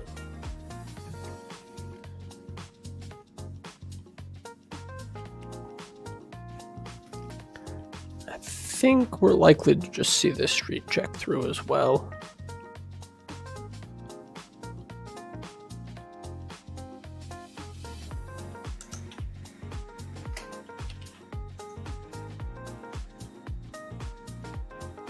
Actually, ape could bluff. That's the most likely way money could go in here. He has a pretty solid hand for it, actually. I don't hate a bluff from ape here. By no means mandatory either. Well, eventually we see a showdown. Eibinger will pull in the chips. Interesting hand for one where no money at all went in. There were a lot of opportunities for something else to happen. I feel like I'm raising And away another a limp. great flop and that'd be the end of it. Like, Ben has some kind of idea about playing this 40 big blind stack with the chip lead on his left. I guess he's going to be playing a lot of limps. right. Understandable, as we were saying earlier, that, you know, given how aggressive Addam is, Ben making a adjustment. Yeah, it's not something I've seen often, but I see where he's coming from. It'll be interesting to see how it works out. Well, Dharma raises the Not with his great 2-8, here. blocks the set on A7. Thankfully for Ben, or from Ben's point of view, he has completely missed this flop. I think we will see a quarter or third pot bet here and go in. I'm assuming this just has something to do with the fact that Justin and Mikita are obviously significantly shorter than he is, and as you both alluded to, Michael on the left can just really apply pressure pre-flop if Ben does start raising or RFIing.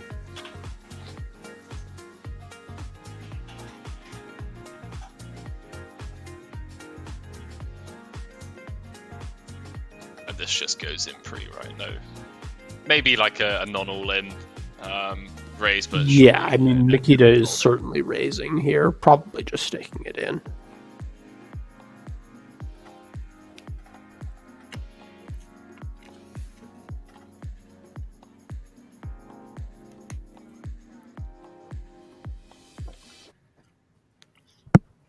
Oh, shout out to bencb, obviously, by the way. We know he's watching the stream.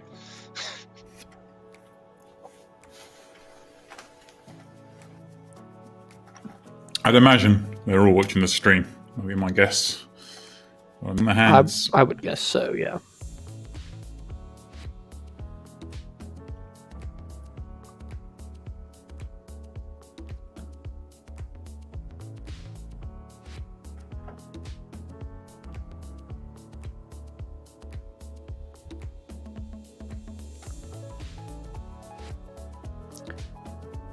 I guess Justin sticks it in here. And bencb actually is going to be in a tough spot against that jam. I think he's probably going to fold it, but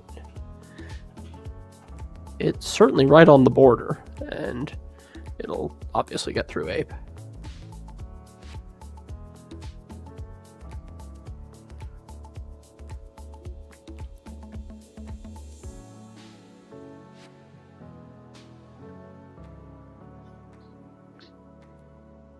That's one of those spots where being a little shorter than all of the other stacks really pays off. If bencb doesn't cover Bonomo by very much, so he's not risking so much against ape if he gets overcalled. I think you might see him call the ace-9 suited there. It rates to be in pretty reasonable shape against the shove range.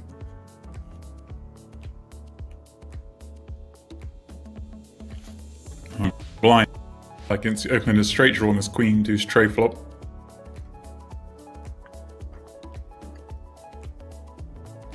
Yeah, interesting one, Likely right? see Arnaud put a lot of money in here. You know, Ben always sticking around with the ace high. Dono That's turns the gonna be absolute genius trouble card. for Mr. CB.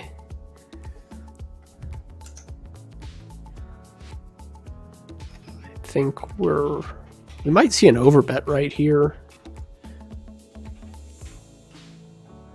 Or, yeah.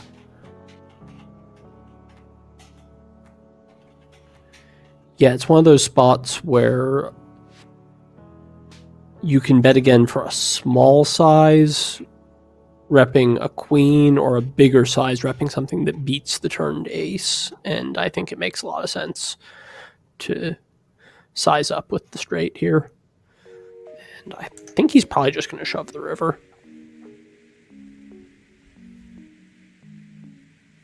I would nearly always shove here. This is going to be just a puke spot, right? Yeah. To Damo, like, what are you going to do? You've got a very strong hand. Here it is. Insta-fold. Quick fold. Again, I doubt that's an insta-fold. Like, I think we see this before when it goes into the when a player's going to time bank. Sometimes the player's going to time bank it just clicks an insta on the replayer. Again, it's just a bug that's in there. Oh, okay. That makes more sense. I was surprised to see Ben not consider a call there. I would have been pretty agonized with my top pair in that spot. No, yeah, we see it from time to time. It's obviously when it goes past a certain part. Once you get past a certain point in the time bank, for some reason the replayer thinks you've snap folded. That makes maybe a lot of once it goes past 60 seconds or something. I don't know how it works exactly. It's obviously not a perfect system we've got here. Everyone in the chat letting us know that he took his entire time bank to make that fold. Yeah, that is not so surprising.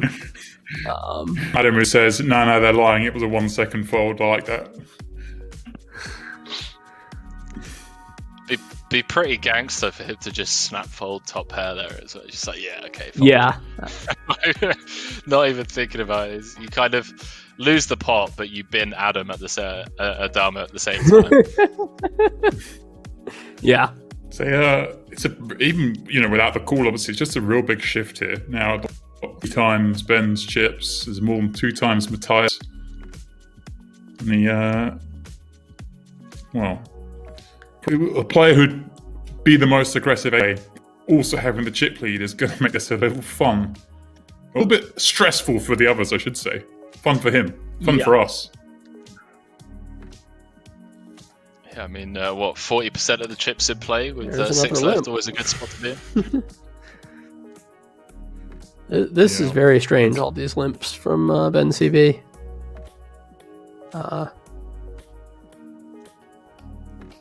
Done with the able limp. Matthias King Jack on the button. I think that's good fold by Matthias. Right. I think that a lot of people would be tempted to play that hand. But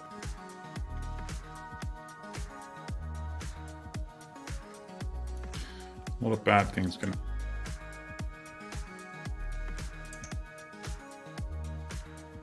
Or you could flop top 2. I bet Matthias is regretting his discipline now. Doesn't it just seem like that happens way too much when you just fold that hand that's right on the cusp?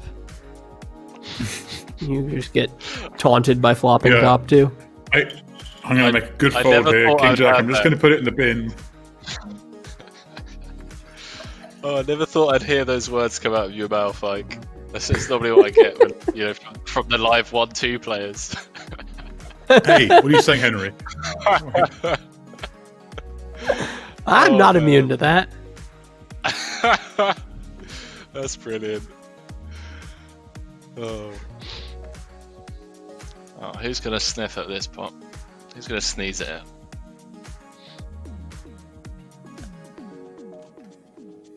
Here's the sneeze. I imagine that's going to get it done. That's a chunky bet. Maybe for a smaller size, you might see John call, but not for 2/3. We just know Ben Limmer just gets to have so much of that, doesn't it? It's not a whole lot you can do. Yeah.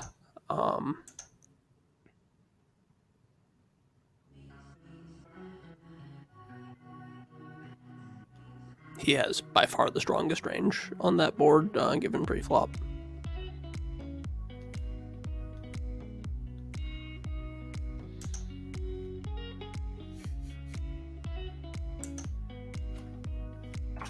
Definitely going to see a defend here from Justin.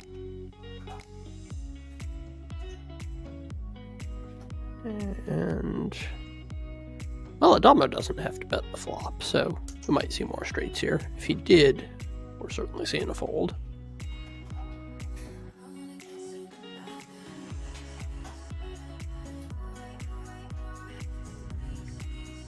I'm getting excited, guys. I'm getting excited for this final table. I'm also getting excited for the main event. Let's get to see. 56 players remain. Yeah, a very close friend of mine is top 10 stack as well. He just keeps winning.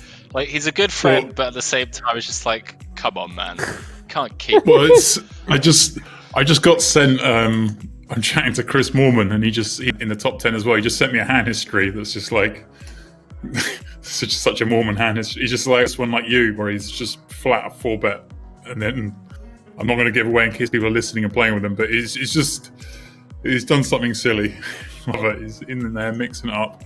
Hope we get to see some Mormon action tomorrow and the following day.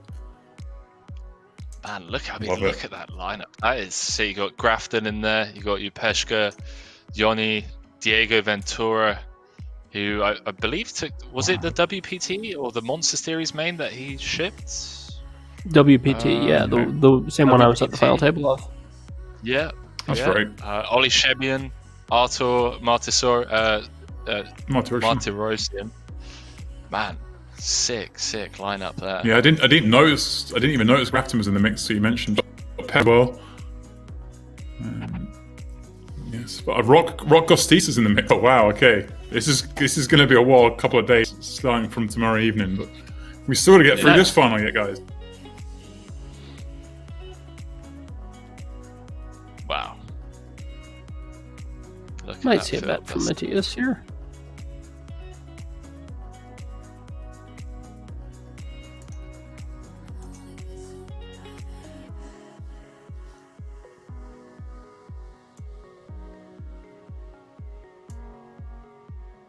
Might see a bluff from Addam here.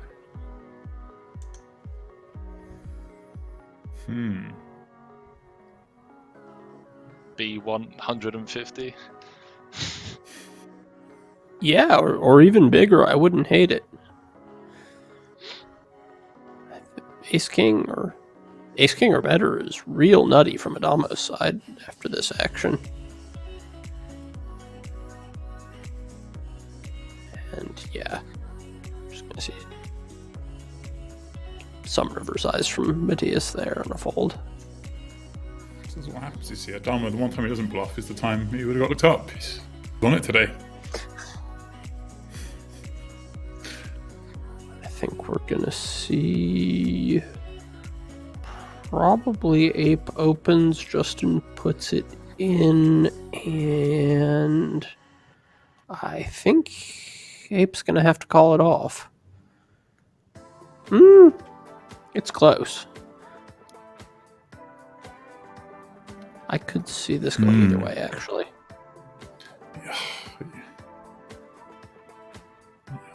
Obviously, for chips in early stages, he's got an easy call, but at a final table, I think it's still going to be a call.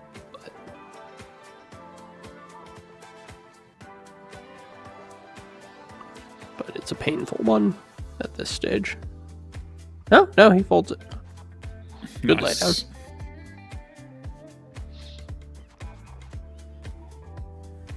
So everyone currently guaranteed $77,000.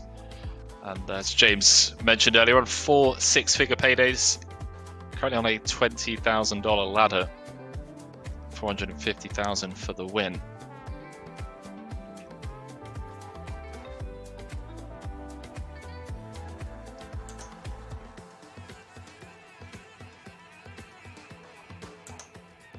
It's a pretty tight open fold from Mikita.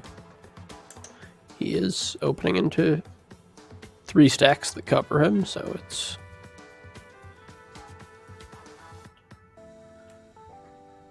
not the nicest spot, but Queen 9 suited is a pretty good hand.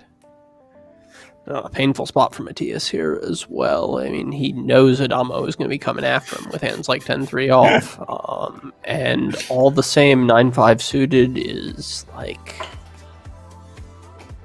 it's right on the cusp. He does call, and naturally, Addamo flops him dead.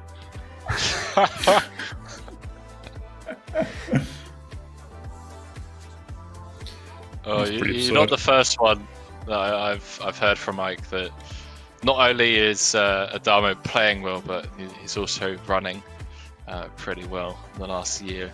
Yeah. So.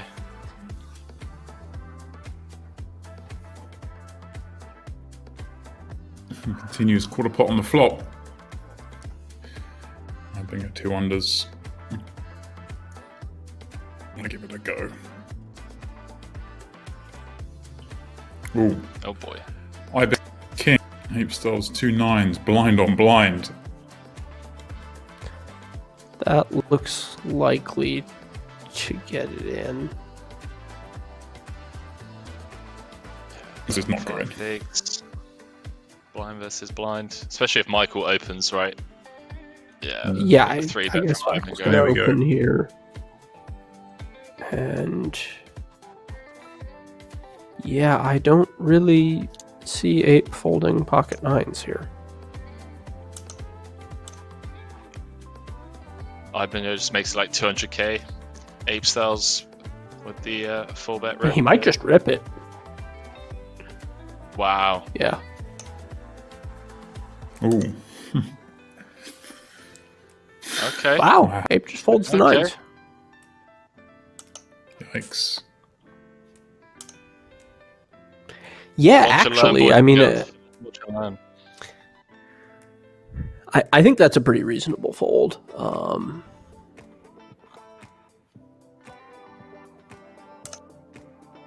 Just due to Such a ICM. large percentage of the chips in play are with Addamo and Matthias. And, Right, over half.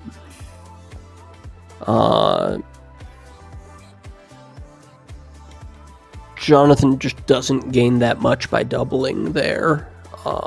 I can definitely see the case for folding it. I don't think I could bring myself to fold 10s.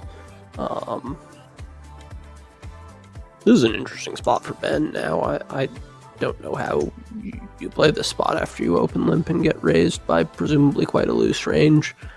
I guess you rip it.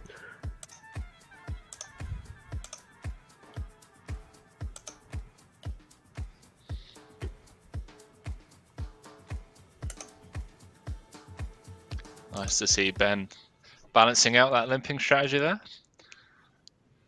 It appears he's just limping every hand he plays. We haven't seen him open raise on the final table yet. Blind's creeping up. Dom, we're going to pop it up. It's king, Yeah, queen. could potentially see it defend here from Justin, and I mean King High Ball. Oh yeah, he's certainly calling here. showers. Be heading home if doesn't want to see a King High flop, boys and girls. I'll take king 6 Not deuce. unless it comes with the sticks. Yeah.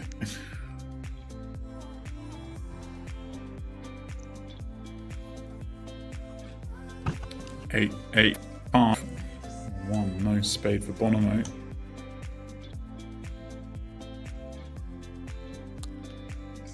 Yeah, I don't really see any reason to continue the king 6 here.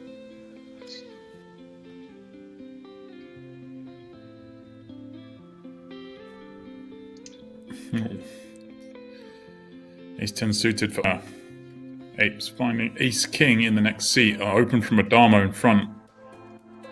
I guess this is a flatten and Guess squeeze jam. but- Probably, that's what I'm thinking is most likely. Although a 3-bet from Matthias would not be the most surprising either. Yeah, and surely this just goes in. I don't think you're trying to play a small size with ace-king off here. Maybe ace-king suited, queens plus, and some bluffs.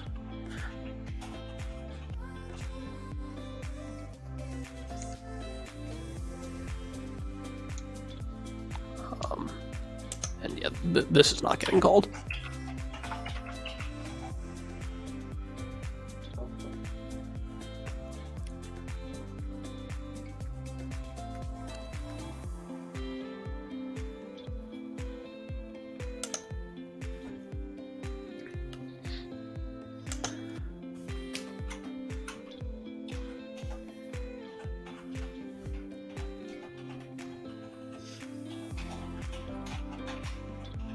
Let's get out of the way.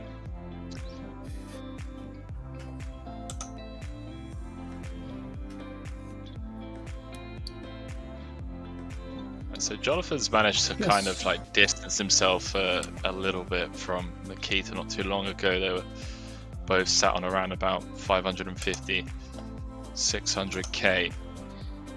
So yeah, I mean that nines hand feels, yeah, as you mentioned, you know, the EV of doubling up compared to busting out in 6th when you have Mikita and Justin, you know, it's significantly shallower stacks than us. I mean, I show as well, obviously, how good the jam is from Matthias, because he's thinking about it in terms of the Damo, like he just wants to make things easy. But what he doesn't realize that he prevents himself getting in a really bad eye spot, right? Because he doesn't want to flip apestyles if he's gone for a small right. Yeah, he much prefers to get ape off of a hand like 9s or 8s. Right. That's a pretty specific right. couple of hands. It's a secondary benefit. Obviously, he would like to get him to shove something like ace queen. So right. There are pluses and minuses to giving him that spot, but the big thing is he just really wants to avoid letting Adamo call a 3-bet and having to play post-flop out of position against the trip leader. Don't let Adamo do stuff. Yeah. He's in here from the small with the 7-5 suited. I love it. Absolutely love it. That's a type of play I've seen Adamo make a lot. It goes to show you the kind of year he's been having. That I'm very familiar with Adamo's small blind as the chip leader play, but I have noticed that he likes to call very loose from the small blind as the chip leader at final tables. My man, I love it. Clearly hasn't watched Dino's masterclass. That feels like a bit much. The 10-3 off open here. I don't know if I can get behind that, but well, the lost 10x flopped trip 10, so you know it's the hot hand. it was 10-3 off for that one too. That was small blind. Right. I find that a little easier to get on board with.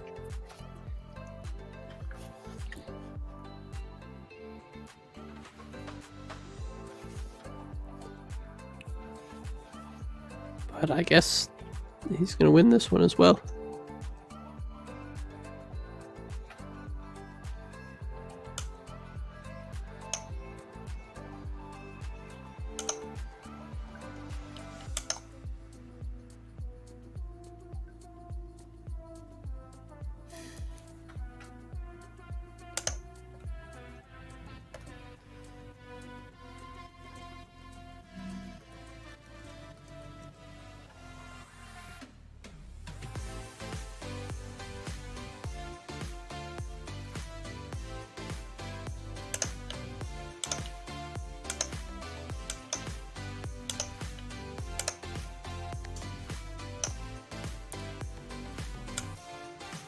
Gross spot with the 7-6 off for Mikita here. He does let it go.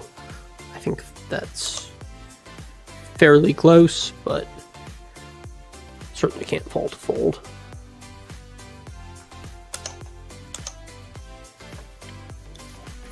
All right, here he comes once more. This time, very much with the goods.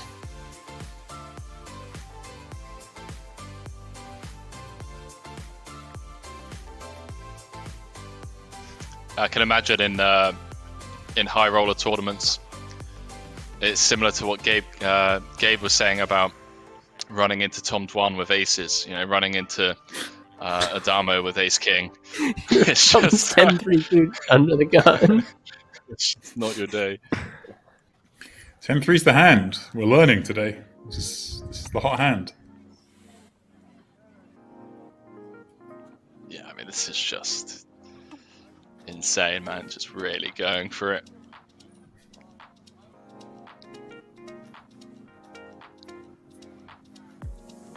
All right, Bonomo, ace 10 on the button. bencb, ace queen in the small. He's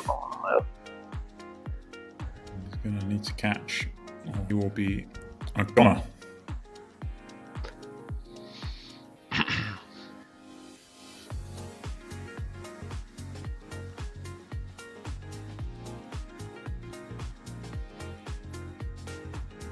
Just always open ripping here, right? As the shortest stack. And then does Ben just flat call, or does he rejam? Can't see much case for doing anything other than shoving, and I don't think it matters very much. I would rejam if I were Ben here. I don't really think you can call and then fold much of anything. If Adamo sticks it in behind you, you're putting in 40% of your stack. Queen high flop. And good game, Justin.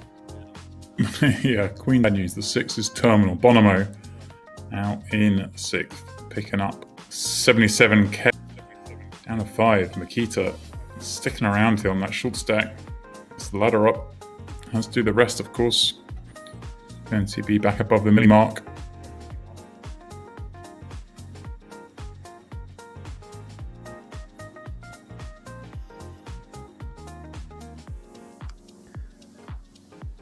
A smidge under 6 figures.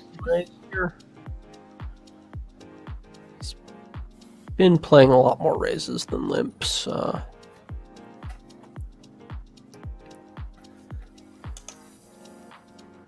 am sure there is a bit more to it than this, but so far at the final table it has seemed his threshold is 9-3 off is good for a limp, 10-3 off is good for a raise. Oh man. And 10-3 suited is good for a race with RFI UTG 6-handed. Yes. Yeah.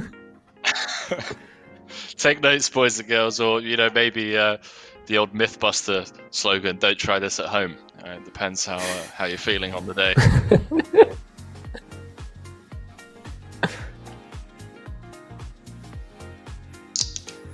7 deuce more than connecting. Deuce 4-5 flop. Colin in the chat That coming is in hot, say yeah, 90% Really RFI. small bet from Matthias.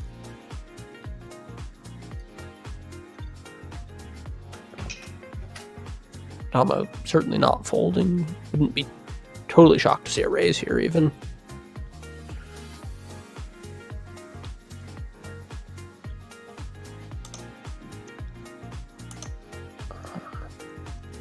This can go either way. Matthias can bet or check. The hand is good enough to bet for sure, but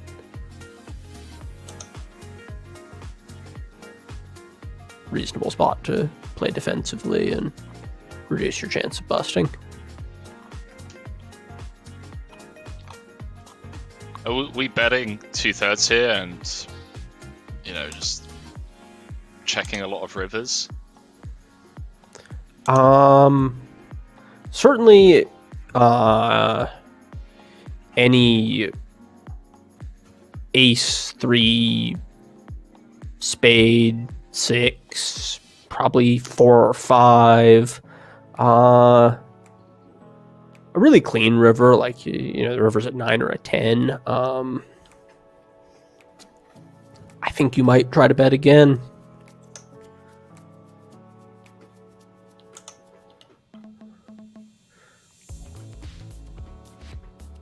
can't sticking wait with for that the limping plan. Yeah, I'm really looking forward to the final table review that he normally puts out, some of these tournament reviews. Yeah. So it's first time I've seen this strategy being implemented from the get-go, even 40 bigs effective. Yeah, I'd be very interested to hear him describe what he's doing here and why. It's very interesting. That has to go. And I remember the old days. You just saw a guy who'd be limping on the funnel table. Just quickly tag that guy a fish. Let's move on. Let's go every hand. Wow, how things change.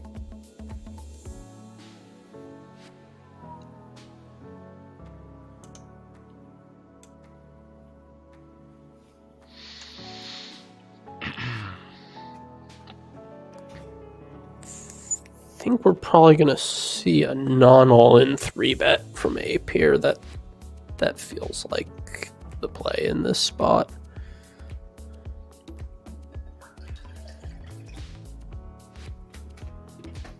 He might just stick it in, even if he's been watching the stream and seeing some of these opens. I don't know how long the delay is, how many 10-3s he's seen by this point.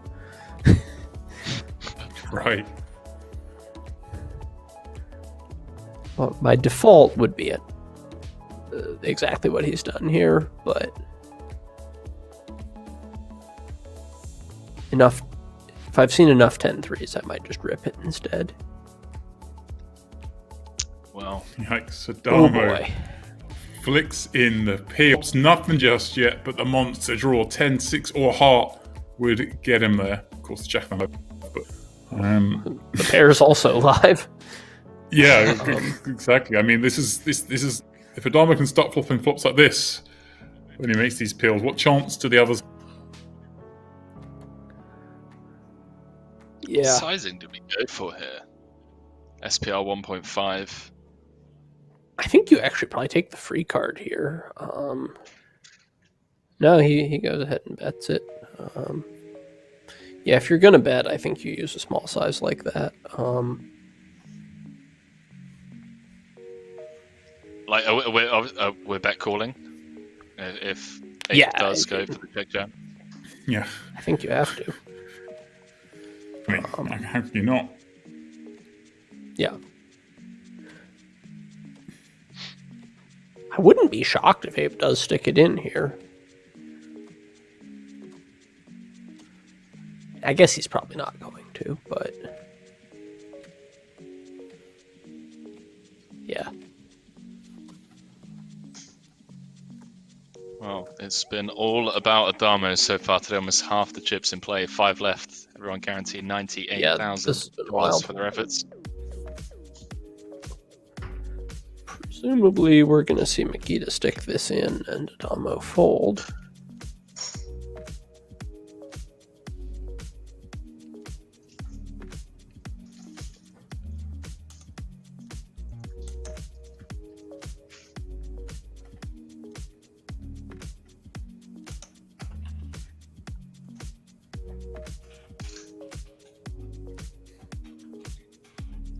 Yep.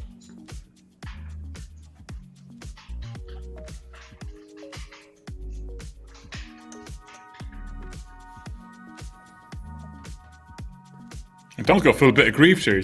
When you open the 10-3s, you get jammed on. It's not so bad, but it's like, hang on a second. Yeah, he's seems to be contemplating. I don't really see how this could be a call. Maybe the replayer is playing tricks on us again. Yeah, you never know. The silly replayer. It's always up to no good. Got a break in a few minutes. That means we're going to do a draw. Making him sweat. Yeah, I like that. Don't let it be easy, Ike. Let him sweat for these wins. If you want to be on a chance of winning 3 tickets we give away, there'd be 2 $11 tickets, 1 $22 ticket. All you have to do is click the link in the chat. Been out before. You're in. You only have to do it once in your life. That's what you need to do. And we will announce the winners on our site.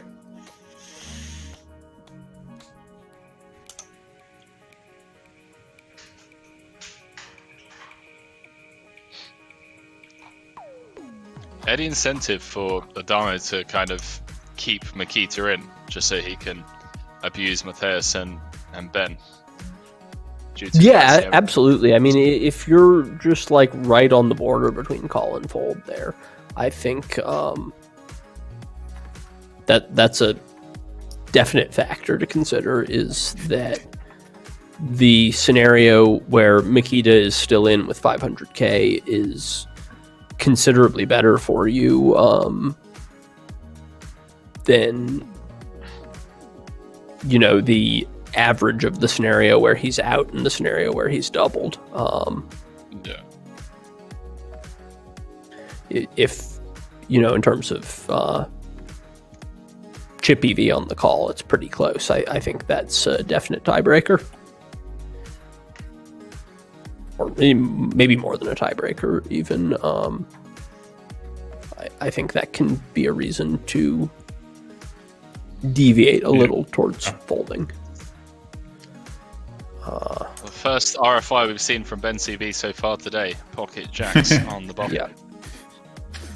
And I think we just see a shove from Adamo here. Wow. Yeah, that just seems like the play.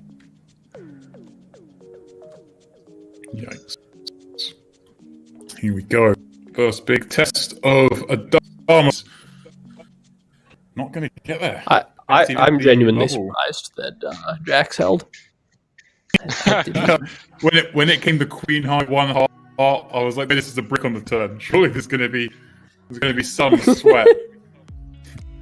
Not to be. I mean, come on, gut thinking. Bench every hand. When you find your raises, he's going to have a big hand. What's going on? To be fair, that was the button. We haven't seen him limp from the button yet either. It seems likely his strategy involved limping from the cutoff and earlier and playing raises from the button, though who's to say, really? Yeah, of course. And of course, just a big change in dynamic. Dharma's wings clipped. Yeah. Very interesting to see how things change from here. When the sheriff in town. Right. Interested to see if Adamo plays the Queen 5 off here. He does.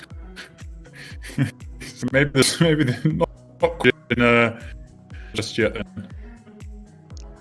At least once Ben is out of the pot, I think we're still seeing the old iteration of Adamo from the cutoff. And so do you think we're going to see now Ben obviously open a few more hands with raises? I would assume so. I think the limping strategy is gone now that he covers Adamo. Yeah, it makes sense. Though I don't really know. I wouldn't have been doing that limping strategy right. before either, so I should not presume to know what he was doing and why. Surely. Makes sense that you go back raising as bencb flops top 8, 6, 5, Eibinger the ace king.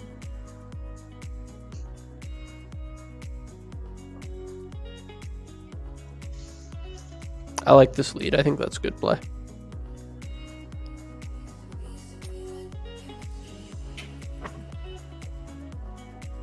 But by no means mandatory or that this is exactly the hand you have to do it with, but I think it's good to have leads on this board with this stack distribution, and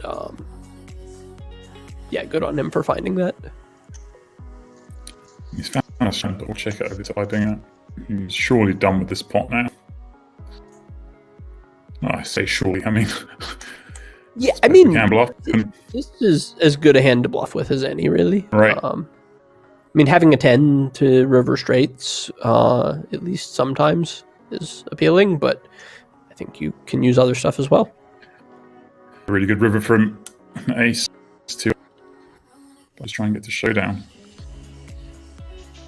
Yeah, it'll be interesting to see what Ben does here. I think he's going to probably go for the value bet here. He does. Gets so it's a bad snapped river. by ace king. Yeah. I think we hit the break, and as we go on this break, it is bencb certainly out in front of 2 million ships. Self, Henry, and Ike will be back in 5 minutes. More of this WPT Montreal online super high roller final table right here.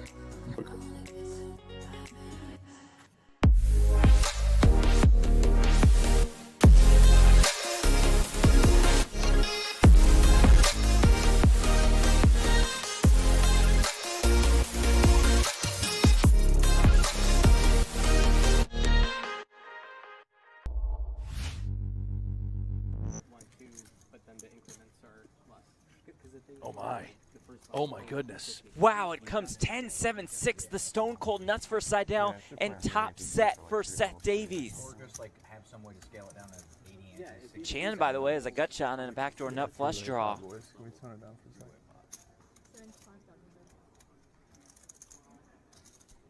Davies so under-repped here with 10s, just flatting pre.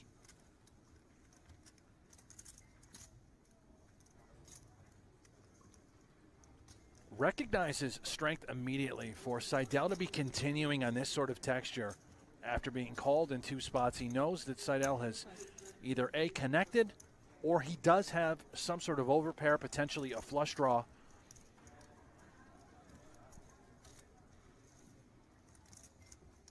Davies just calls. Now Seidel wondering, all right, what am I up against? What does Seth Davies have? Is it a hand like 10-9 suited? Could it be as good as a set? Maybe even a flush draw. This is where, once again, we are going to see high-level combat on the turn. You see Seidel shutting down. All right, terrible card for me if I am up against a flush draw. Flip the script now. Davies wondering, well, did Seidel make a flush? And he's trying to go for it with a check raise.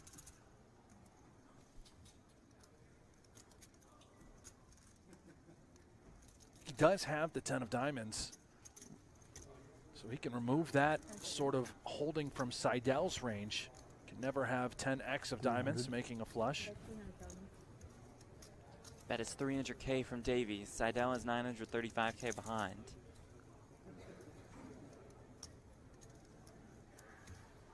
Really difficult spot now for Seidel.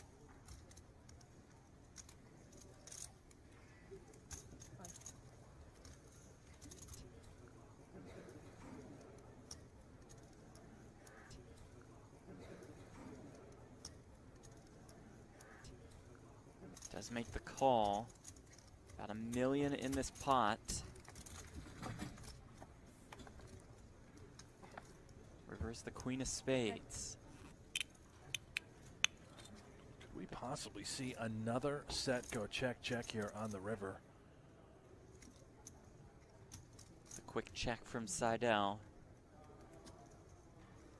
If Seidel had pocket jacks, that got there. Potentially queens got there. Obviously, we know all flushes got there. What exactly are we trying to extract value from?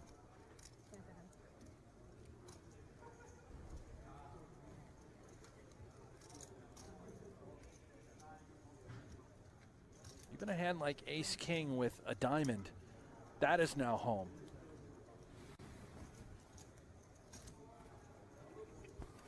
Sort of run out could save Seth Davies. Let's see what he decides. You can see there's $1 million in the pot with only 630K behind in Seidel's stack.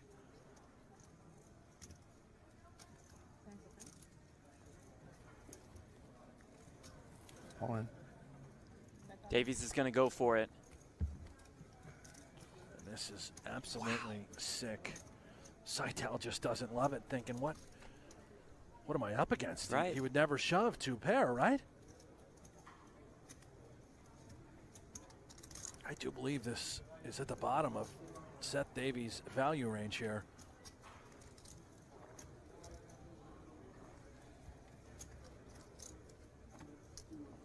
My goodness, could this work?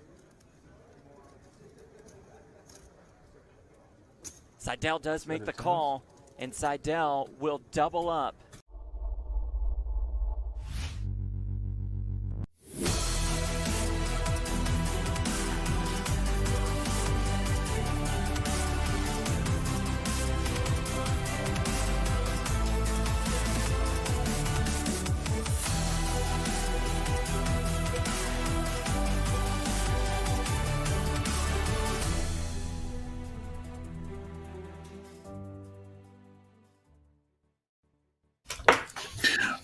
Alright, we are back for this, the WPT Montreal online super high roller final table. Still joined, of course, by Henry, as always, Ike jumping in the booth this evening, of course, because, hey, it's a super high roller.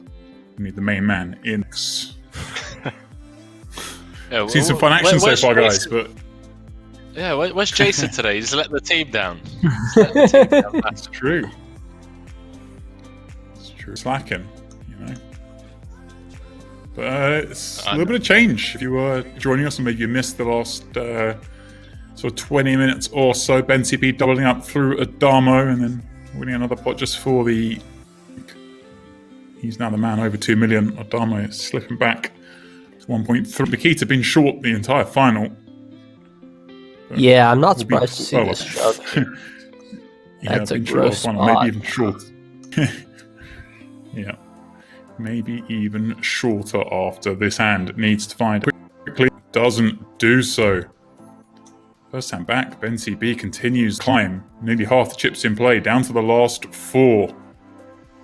Mikita picking up K for his efforts. Dang, I wanted to see Mikita get in here as well, guys. Probably got some chips. It'll make things very exciting.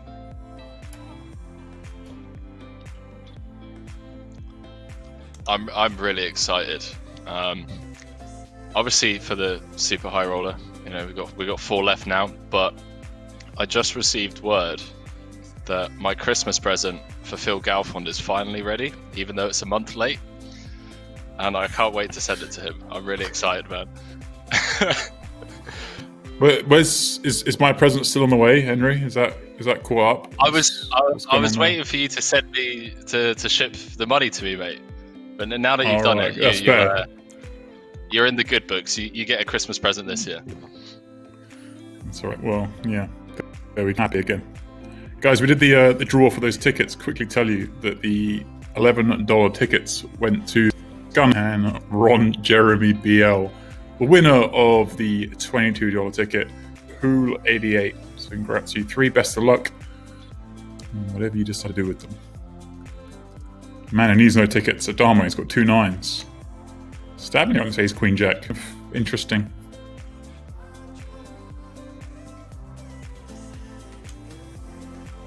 Yeah, that is an interesting bet.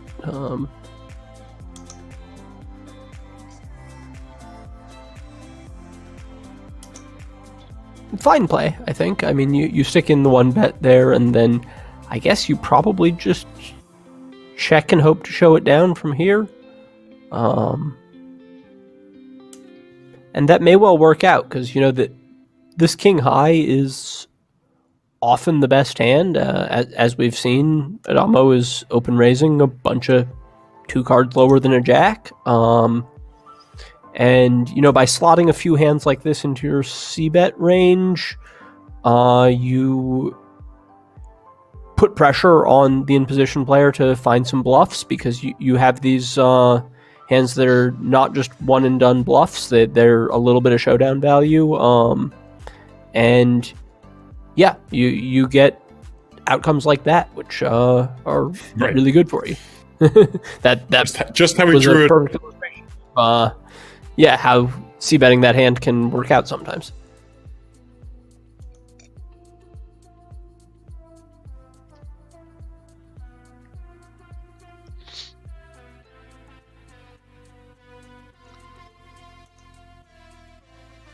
Just keeping an eye on that main event down to the final 44 players to the business end of that tournament.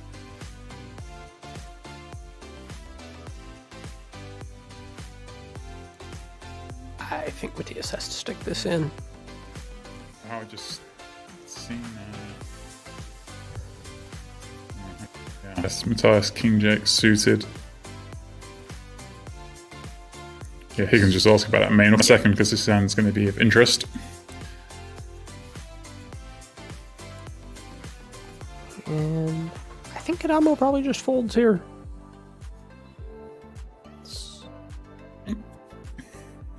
Nope, he sticks it. Go. I mean, if you're raising 10-3, you got to suspect they're going to jam on you light. And yeah, fade a queen sends Eibinger to the rail all of a sudden. We're three-handed out of nowhere, guys. 2 short stacks bust, and now we've got three-handed play. 2 blinds in play. Yeah, everyone guaranteed $182,000. There's going home with $130,000 for his efforts. Still, I mean, what, $270,000 difference between third and first. Yeah, and I see, some guys asking. These guys are here. making a deal here. Let's see it happening. Maybe heads up. I've noticed that the frequency that people make deals with 3 or more players left in the tournament has gone down in the last couple years. I think there's growing understanding that ICM is not a good enough model for everybody to be getting a fair deal when you make an ICM chop 3 or 4 handed. Wow. Ooh, that is nasty. Yikes. Michael Adamo. My word. 6-side straight. This is the 5 rate. 281,000 chips in the pot. How big is this? What's the river going to be? I mean, unless it's And a he bumps it, 6, I right? think you're going to see him double through here. Overbets turn. I mean, bencb's loving That life right now. That makes sense. You're representing a deuce, and it's difficult for Ben to have a deuce. So, yeah, you go ahead and blast it. And Wow. Wow. yeah, that river sizing makes a lot of sense as well. I don't think we will see Ben stick in the raise here now that the board has paired. If the river had been like a jack, I think you might, but yeah. Well, Adamo, he lost it, but Back now to his usual takes the form. massive lead. And what a dream scenario this is now. Talking of ICM, 3.5 million, the other 2 both with 1.3. So we get to have some And fun. stacks are still so deep, you know. He's got about 60% of the chips in play, and the other 2 players still have 40 big blinds each. Yeah, 200 bigs in play. Wow, what a sick turn card. No, That it's was grim. That was nasty. Grim It's indeed. just imagine the group Swaps chats 2 paired. as well. You know, with some of these hands. Adamo back at it. Yeah, Higgins asking again. I was going to get to that in a second. The main event, we're down to 4 players at the moment, and it is our man, Henry, that was in this tournament yesterday, or watching, but Pablo Brito Silva currently leading the way, the million South America champion from last year. I say last year, I mean 2019. Last year didn't exist. But he is in the double digits of millions in the main event. Starting stack, of course, 200k in the main. I see your boy Jack doing well, Henry, in 10th. My boy missed 3rd place. Of course, Ollie Shemian. There's plenty of other big names, Rock Costita, Sam Grafton. We mentioned some of them. It's going to be fun. Tomorrow evening, we pick that one up, day 3 of the main event, and then, of course, the final table the following day. But for now, we're just tuned in to the Adamo show. The guy that beat me heads up, eh? In 3rd. All right. Oh, of course. Ollie Shemin in there as well. Mormon bashing you Yeah, up. I was. He wasn't bashing me up, man. Leave it out. I was speaking to a mutual friend about that heads up because I think second was 205k, first was 290k, and as soon as we got heads up, I clicked the deal, but he didn't have time to click it, so we played one hand. I just remember running the biggest bluff of my life. Like my hand shaking, just to like make that extra, 7-8k in ICM like value, and then I found out from a mutual friend that apparently he made like a pretty big fold against me, like second pair no kicker or something like that, or second pair semi decent kicker, and I was like, "Whew, thanks for folding, Mormon." I looked away at the start of that last hand, but that looked like we played a kind of big bot with Ape calling the river with Jack High there.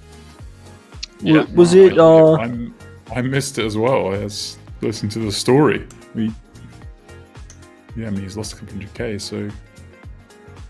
I saw the flop was ace-8-6 all diamonds. It came 7-8 or 8-7. And I saw John called the river with Jack-9 high. I think it was... Maybe it was just raise call pre-check, bet call. Yeah, must have checked through if that's the case, yeah. Yeah. Yeah, hard to see how multiple streets could have gone in there. Well, you never know, Ike. You never know, but... Could have been check, bet, call, check, bet. But I don't think it was.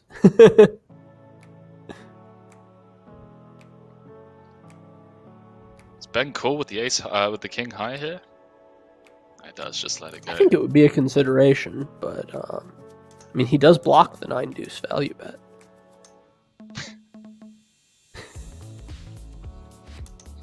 that was not a serious comment. No.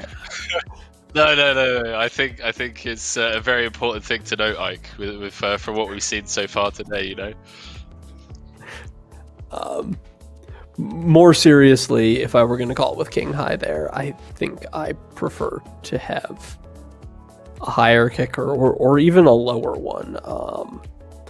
The 7 maybe stabs a previous street, whereas I think there's going to be a 9 in the bluffing hands an awful lot. Look at this. Limp away, Dempsey. Away. Damo's got he's figured out a way to counter a limp. Let's just rip it in. What are you going to do? That looks reasonable enough, to be honest. I think that's a pretty fine hand for shoving there.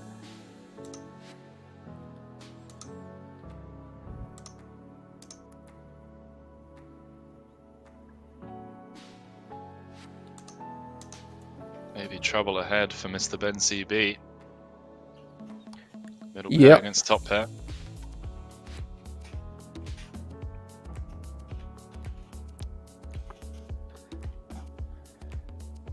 Oh wow! It's only fair that Ben gets him with the 10-3, right? The hand of the 9. The 10-3.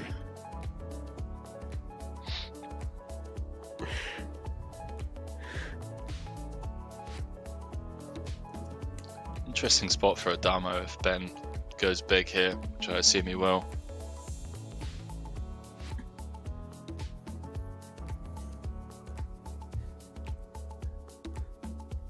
Having a heart and a 9 in your hand, not great. Yeah, but he does see it flick in the call. Yeah. A mere nick off his stack. Really looking for...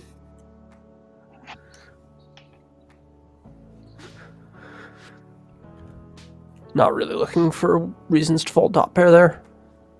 Yeah. We're not in the business of folding top pair blind versus button. Not too often, though. I mean, the full pot bet there is pretty scary.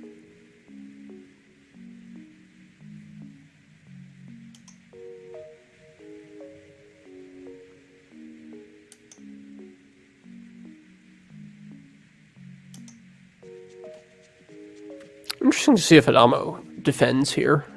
Yeah, it looks like he does. And that's going to be bad news for him, probably.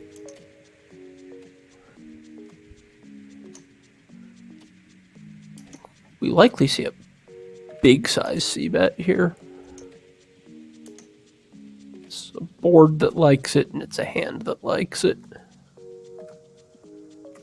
Oh, no, he goes for the small one. That's fine as well, obviously.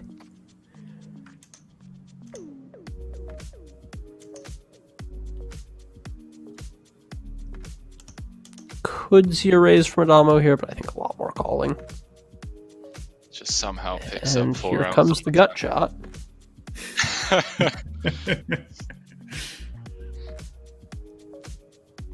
Ever see Adamo lead here? Yeah, I think you can. I think lead here is pretty reasonable. Adamo has every offsuit 2 pair and straight here, and John has none of those, so I think he has the sets, and he has 8-7 suited, maybe 9-6 suited.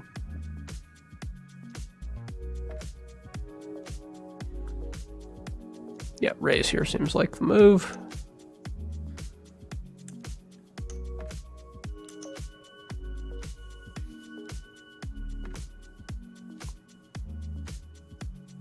I would probably fold here as a damo, but Fixing the peel, pairs the river. I think it is close.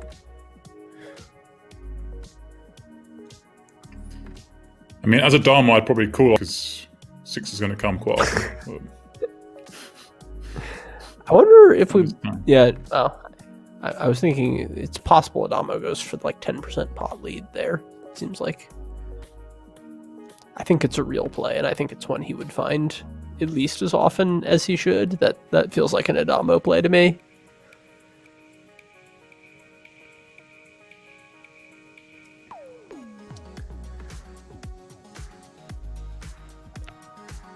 Call here is reasonable enough. I could see a call.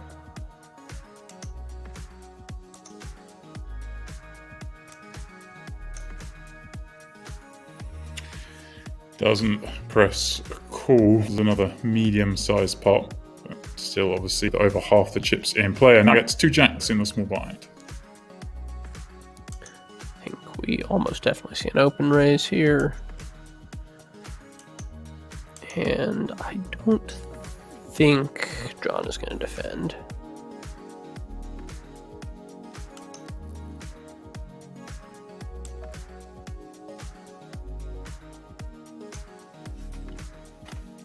Level on chips with bencb now. Oh yeah, he does. It's right on the threshold. I don't hate that, especially if you think Adamo's really going for it.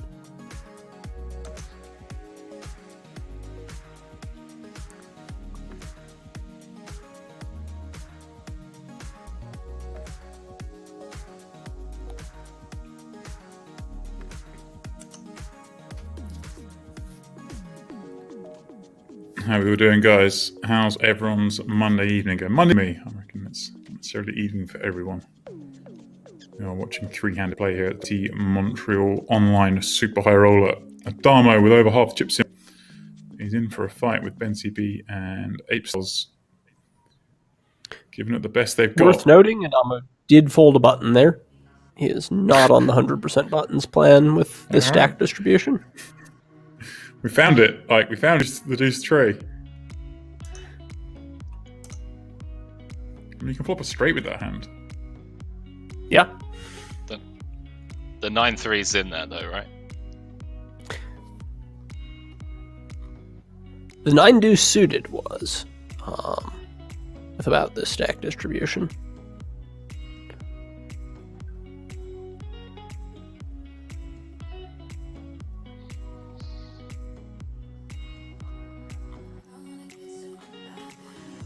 Apestyles turning bencb dead.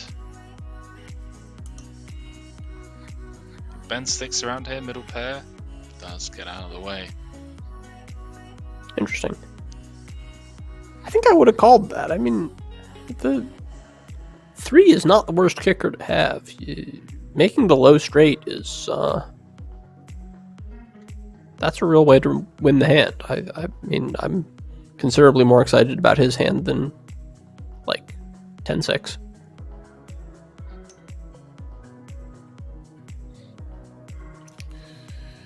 bencb flops pair. One on blind. Done with ace high, 6 rainbow.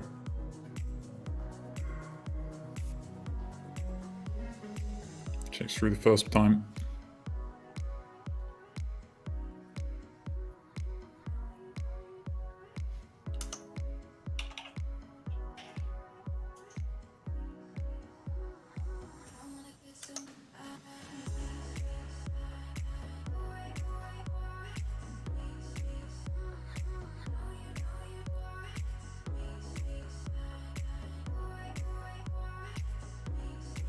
$100K difference, man, between third and second.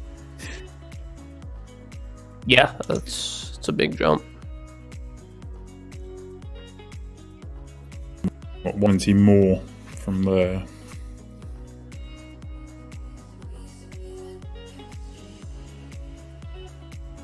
Hard to have a hand worse than 7-5 clubs here, so I think that'll get it done. Yeah. It's such an exciting hand to peel with.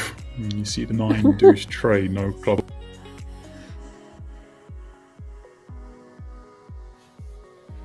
I'm just waiting for the three-way all-in that Adamo will inevitably be the winner of.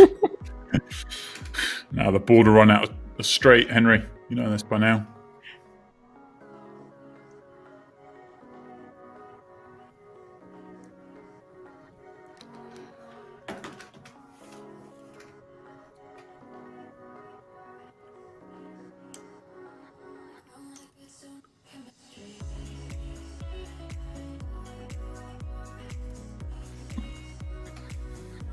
$35K big blind is a confusing number. How deep are they here? That's what, like 35 bigs? Just over 30. Yeah. Yeah. That's a blind level that makes me wish the replayer had the display stacks and big blinds.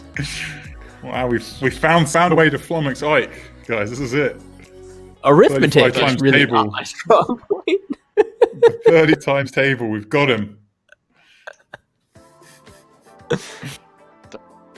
Don't get chat riled up, alright? We've had enough of that.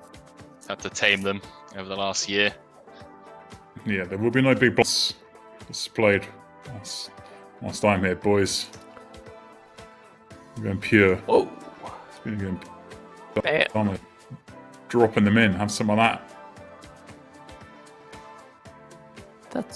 That was not the play I would have guessed for Adamo there. I was thinking maybe call, maybe small 3-bet. Right. I mean, I think it was a fine play. I would not necessarily have expected the Jack-9 off open from Ben either, so... I mean, it's just pure pressure. We're getting from Adamo here. Apestyles ace king on the button, but ace 8 in the small.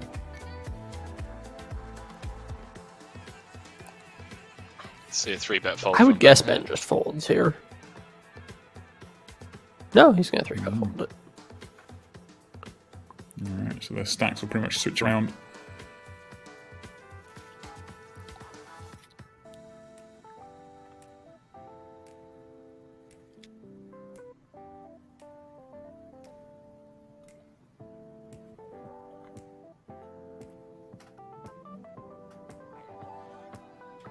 Little update. Main event down to the last 40 now, guys. While to run tonight as well.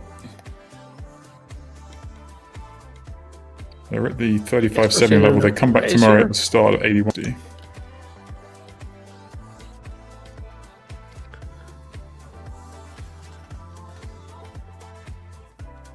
And almost certainly just a call from the Queen Jack. This is not really one of the first things I'd want to 3-bet with.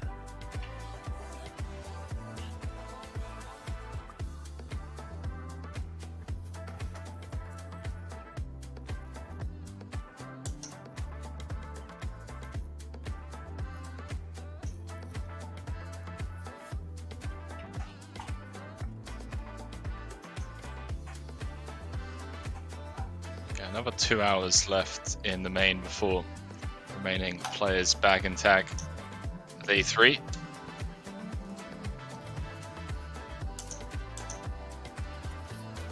So Adamo not going to go anywhere just yet with bottom pair, backdoor clubs.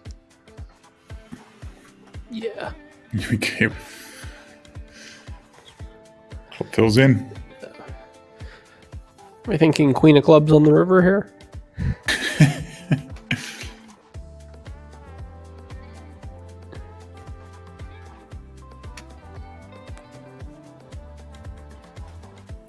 That's a nice river for Abe, right? That's a card Abe could win on.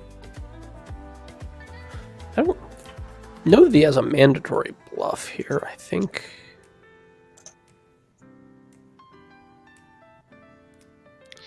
he has a small chance of winning at Showdown with a check. I don't know. But yeah, it's a pretty attractive hand to bluff with. Yeah, just 400k. Good luck finding a call. Yeah. Yeah. Not really an option there.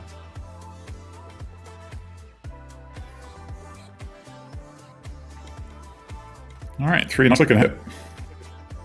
Down with 8-9 suited.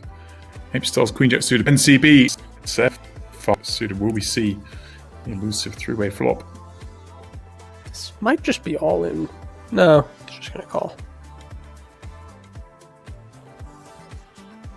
Oh, hello. Wow. Wow. Wow. All right. The nuts versus the flush draw. This is what we need more of. See these suited connectors, Henry. This is what we got.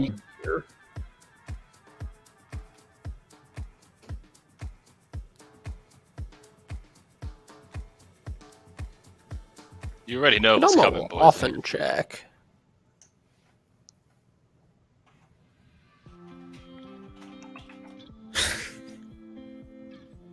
Yikes.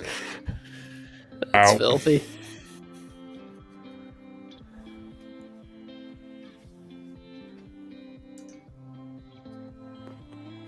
See, Ben comes out with a pretty sizable bet here.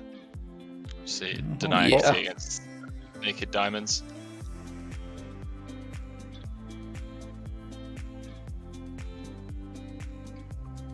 I think Addam is likely to raise here. Yeah. It does, and there's the rip. And we're out of this one. NCB Yikes. dead CB. on the turn. Can't fault that. Just I mean, hold. that's an SD cooler. That is as cold as it's big armor, guys. And wow. Third, 182k for the effort, but I'm not surprised to say this. Adamo heads up one lead.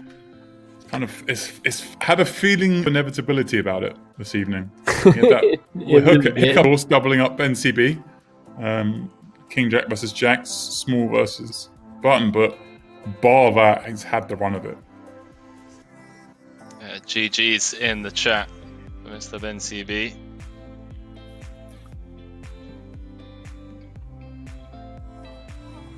Got a tricky spot here. Top pair or middle pair against bottom pair. Not that much to play. I think Zero in the chat sums up quite nicely. For Adamo, a world-class player approaching maniac levels of aggression who also runs like a god. That's summed it up pretty well today. Taking nothing away for how he's played, obviously. He's stepped out, put his name forward. Definitely been helping. Can Apestyles get something going? This board, second pair with a flush draw versus bottom pair. Does back into the flush.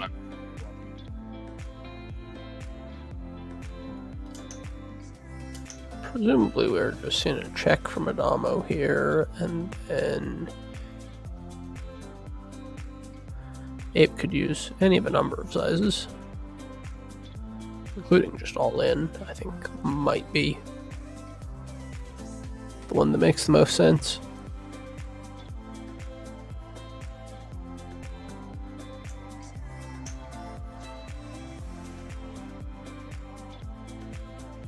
It is. So we're going to have a real nice battle here. Over 50 effective, but could definitely get deep. Yeah. Don't jinx it, James. Yeah, this should be fun to watch. Both very tough, aggressive players. And none of that pandemic. It's just out the window. We just get to play some pure poker. Yep. Apestyles versus Apestyles.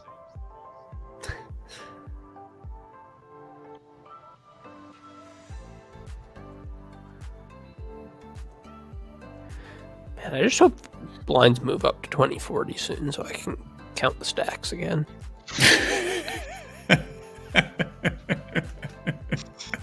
This is not an Ike approved level, guys. If you're in a live event and you do something wrong, like just wait for these kind of levels to really throw. Like, because online, click a button. Live, we've got him, boys. We've got him. Oh, this could. The old full tilt levels with the 918. Yeah, the 163.20 and 34. Yeah, those are the ones. Somewhere 900, 1800 levels. Those were my bane.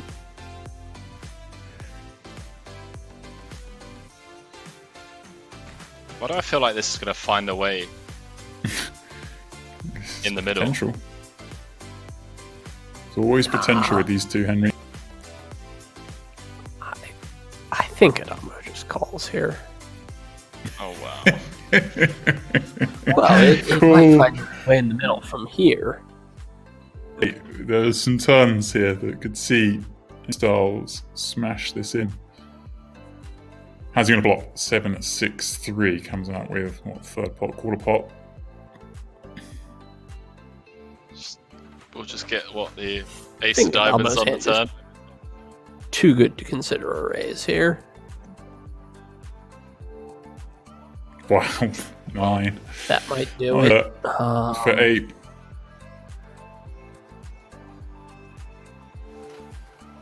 Yeah, shove might just be the play in this spot. I mean,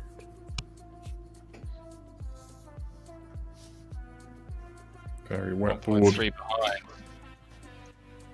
behind. About 400 leaves a milli back. Begins at 1.7 on the river. He might escape now, because if I were Addam, Right. I'd probably stick this in. There's a bit too much going on this board to call. Oh, no, he's going to call. Just cool. River 4, any 5 now makes us straight. SPR 0.5. Ape very well might bluff the river here. No spades, no diamonds. He has. Yeah. He's ripped it, guys. He's ripped it. Wow. Adamo slips in the call, and just like it's over. My word. Adamo the champion. Like, what else can they? That looked like an Adamo final table. Just He really put on an absolute clinic today. Yeah, Not surprised to see him walk away with the trophy and the title. GG's. I mean, GG's everyone, but yeah, Adamo just putting on an absolute clinic. yeah. right. And it's. I mean, the guy was obviously with 5-6 left, kind of going to town on that. But the deck at the end just went, no, we've chosen Adamo today. Here we go, and Eelis gave it a go. Got heads up. I guess that's what you could ask for on that final table. The box up 280k, but it is Adamo, our champion. And wow, I'm a little bit breathless, Henry. I was three-handed. There's 200 big blinds in play. I'm buckling in, ready for a long one. And Yeah, that was over a little faster than I was ready for. wow. Yeah, great. Wow. Great. Well, back tomorrow, James. Guys. Same time, same place, different tournament. Right. I mean, what else left to say other than Ike? Thank you very much for your timing in here, imparting some wisdom. I know the chat and My pleasure. ourselves both very much enjoy it when you come in. It was very, very informative as always. And well, we look forward to. I guess we're going to see you, Ike. Those are the Millions Online tournaments. Those are the next step for you. Yeah, or maybe absolutely. the Mike Second Classic next weekend. Oh Maybe yeah, see I'll be that for playing that as 10K. well. Yeah. Beautiful. Yeah, Ike, so hopefully we see. Please don't play the 2K knockout, PLO knockout. I likely will not. Wow. We'll see. Well, All right, guys. That for this evening. We'll be back tomorrow, though. You haven't got to wait long. 7th UK time for day 3 of the main event. There are currently 36 players left. Chris currently leading the way, my man, up there atop the counts. But there'll be far fewer than 36 remaining when they do come back. So please do join us then. And for tuning in, this has, of course, been the WPT Montreal Online Super High Roller Final. And thanks to Henry and Ike for helping me out with this one. We'll see you tomorrow. Thanks.